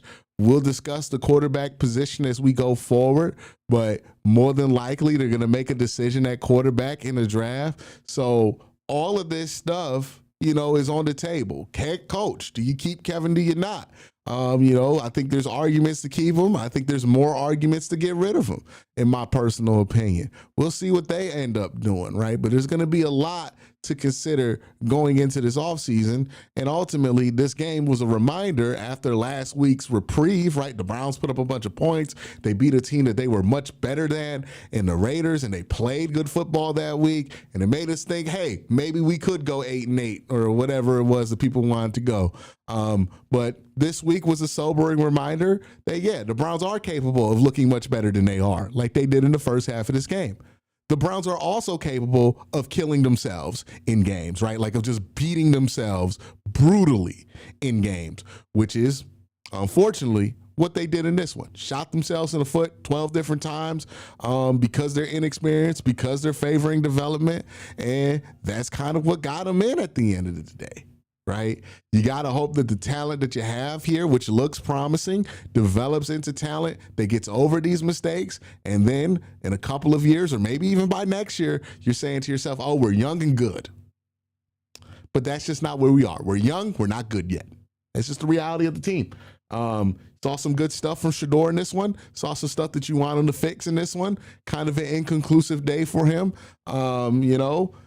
Myles Garrett got to his 19th sack, and I think that's really going to be what the win of this season is going to be, right? If Myles Garrett can break that single season sack record, at least it gives us something to remember this season by, whether we want to remember the season or not. So Myles Garrett, his sack chase, that's really the Browns' version of a playoff chase for the rest of the season, as they're going to be closer and closer to being mathematically eliminated from the playoffs as weeks goes on. But yeah, tough week for the Browns. This kind of game and this kind of stuff that's killed them all year should be no surprise that it got them here. But let's sound off and let me hear what you guys have to think.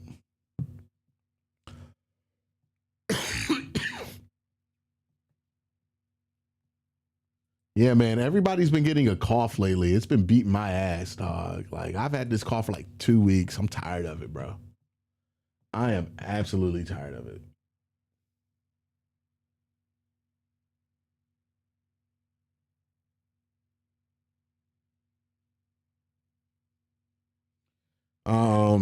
Let's pull up because there were some super chats I did not get to because I was recording the video. So let's get to those super chats real quick. I do have to get off pretty soon here after we hit 30 on appreciate that, man. Organic says get well, brother. I will get well. It ain't nothing but some seasonal allergies. Face Disabler says, I don't care if Shedeur improves. You have the chance to get Mendoza without mortgaging the future. You take him. Yeah, I think that's the position the Browns will be in. It's not going to be popular when they do it, right? But I think that's the position the Browns could be in. If they're in that position, they're probably going to take the quarterback if they don't have to, give everything to get him. And it's not going to be a popular decision, but at the end of the day, like if this is at best Drew Brees, Phillip Rivers, then I think it's a win-win, right? Especially when you have 2 years of control on the Drew Brees in this situation. You don't just got to let him walk. I think you can make this work. There's a lot of people stuff that you got to figure out. There's a lot of shit that's going to be a horrible play for PR. And I don't know if the Browns PR staff is good enough to meet that moment, if I'm being honest with you. But it's going to be a hell of a moment for them to meet if they do that.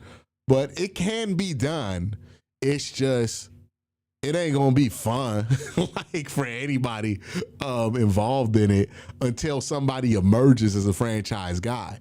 And that guy's wearing brown and orange. So yeah, I think that's what they're going to do. But also, don't underestimate the other shit that comes with it and how much unfun that's going to make it for it.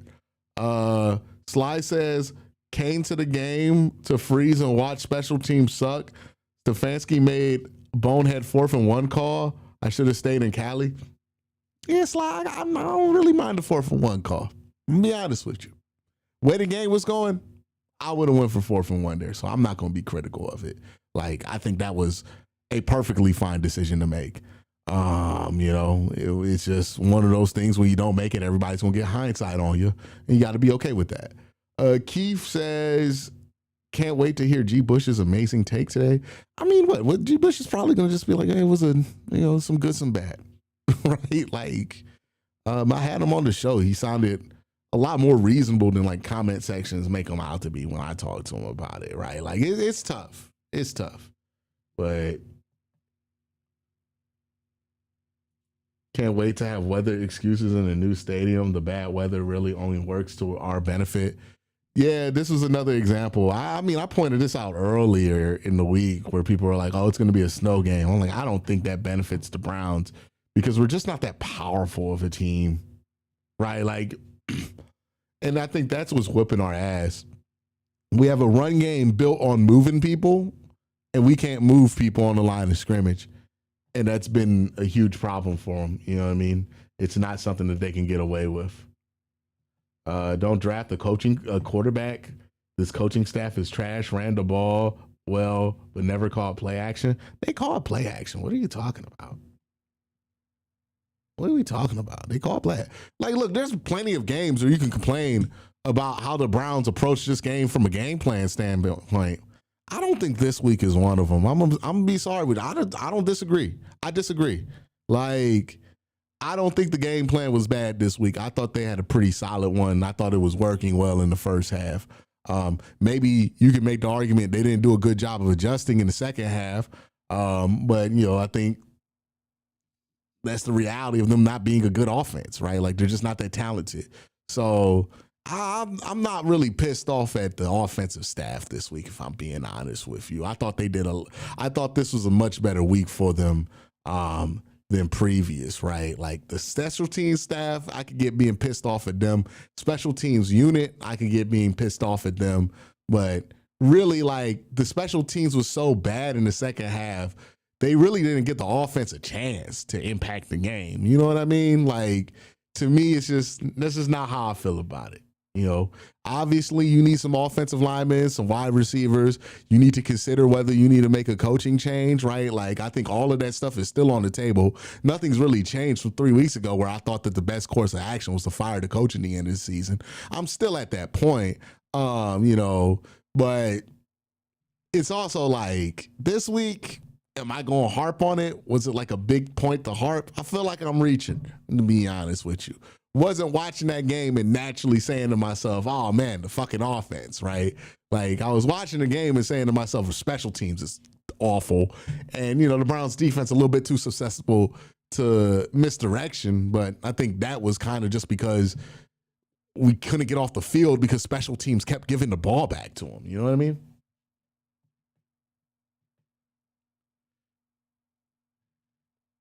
Like, it's not exciting or fun to hear because it doesn't make you feel like there's an immediate solution here, but they just need to be better, dog. They need better players on offense to be better on offense. And they need, hopefully getting better players on offense makes them better on special teams, you know. But this is where they're at, man. This is where they're at. They're just at a very frustrating point in this roster's place. Have a lot of young guys trying to develop. And when you have a lot of young guys who are inexperienced developing, these are the mistakes they're going to make. And they're going to cost you games. And this is why young teams in the NFL tend to not win a ton of games. You know? It is. So, yeah, we'll see. You know, we'll talk about the quarterback class as the weeks go on. It's going to be an important week to talk quarterback class. Because next week, well, this weekend, they're playing the conference championship games. And if you're a fan of the quarterback class, going to be a lot to talk about there, right? Fernando Mendoza going up against Ohio State. Really get a good look at him versus a elite opponent, which I think the closest to elite that he's played so far was Oregon, and he played well in that game. You're also going to see Ty Simpson, I believe, go up against Georgia again. So going to be fun. Talk about quarterback next week. It's going to be a lot to talk about. And then obviously I think Dante Moore is likely to make the playoffs. So the big three in this class, they're all going to make the playoffs. So we're going to have a lot to discuss about those guys going forward, and ultimately how they perform in the playoffs is going to have a lot to do with how, fans perceive this class going into it. I think it's a solid class. I like the top three added from what I've seen so far this year. Others feel differently, but we'll be able to discuss that thoroughly as the season continues. Right now, it's about getting a look at Shedeur to the end of the season and seeing what he can do. It was an inconclusive game, but next week versus the Titans, you'll be able to get a better look at him. But yeah, they're going to stick with Shedeur for the rest of the year, it sounds like, from all the reports, and we get to evaluate that. And then we'll see where the Browns' record is at the end of the year. And depending on where their record is and where their pick is, that's going to determine what they do at quarterback. So we'll see. We will truly see. Let's see if there's any more score updates that we can go to as I do my final ad for Sleeper here for today. Make sure you get 100% deposit. Hold on. But yeah, that's going to be, really think we have to address wideout. Again, the Browns have more than one pick in this draft, right? They have all of their picks plus an extra first. This is a deep wide receiver class. You could draft 2 wide receivers like you did running back last year and really solve that problem, I think, in this class. Also, you got free agency to bring guys in. You know, a lot of attention is going to go to that Browns first pick of the draft, right? And what the Browns are going to do there. Are they going to get a quarterback? But the conversation of what to develop on this team is not going to stop there, right? If you look at what the Browns did this offseason with the draft, yeah, they took a defensive tackle at the top of the draft, and that certainly helped the defensive line. They also took a linebacker in Carson Schlesinger, but they got with their other picks, they got Quincy Judkins, who looks like a really strong selection, Harold Fannin, who looks like a really strong selection, right? Dylan Sampson, who looks like a really strong selection. So, you know, we're so caught up with one pick that we're like, oh, we can only solve our problems by using this one pick on this one position. But ultimately, you have multiple picks to attack multiple different spots, and you also have multiple other ways of being able to add talent. You could trade for a wide receiver. I'm 100% sure that the Browns are going to trade for a wide receiver in the offseason, right? Like, there's a lot of moves that they can make in the offseason that can help this team be better in the specific areas and where they need to be better, but they're just not at that point of the year yet. So that's what's been frustrating about watching this team. But that's going to be it for Bleacher Report. I want to thank you guys for checking us out. Y'all want to appreciate y'all for watching. We'll see what happens for the rest of the year. Peace.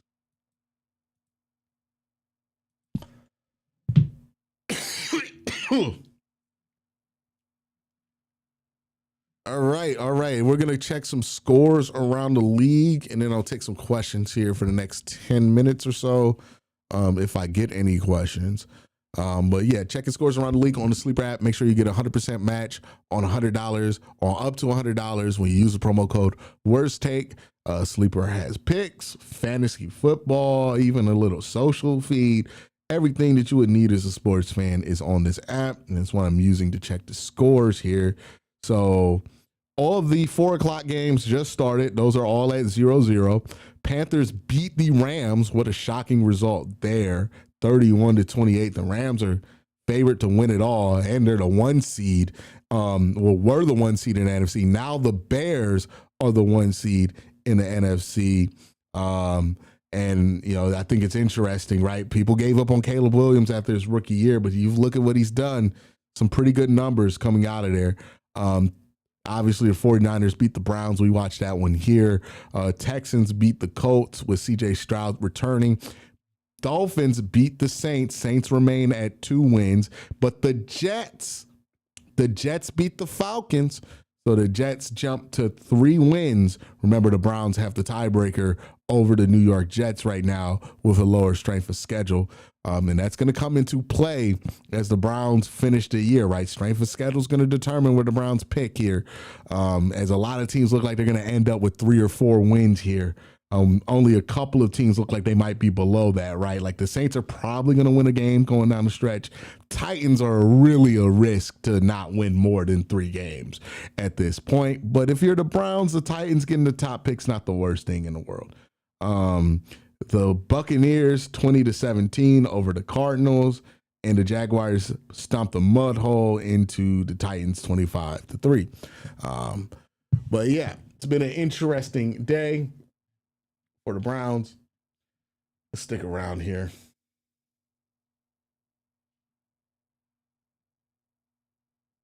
Someone just said John Mateer is better than Mendoza. Okay. All right. We are losing our minds here.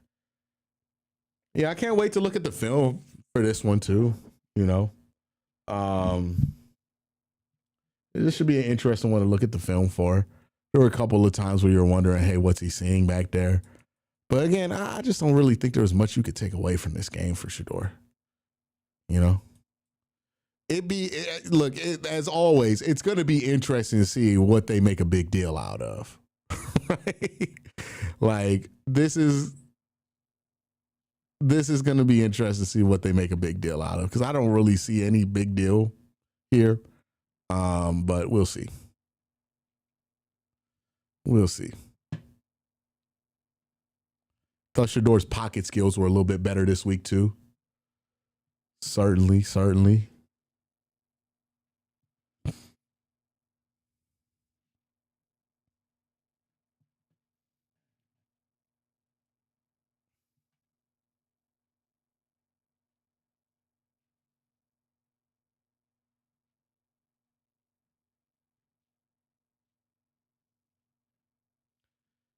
Yeah.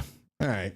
Well, nobody wants to ask any questions, so I guess it's time to get out of here, and I will take that opportunity because the Cavs play at 6, and I want to get this shit done before I have to start covering the Cavs. So y'all have a great day. Have an even better night. Peace.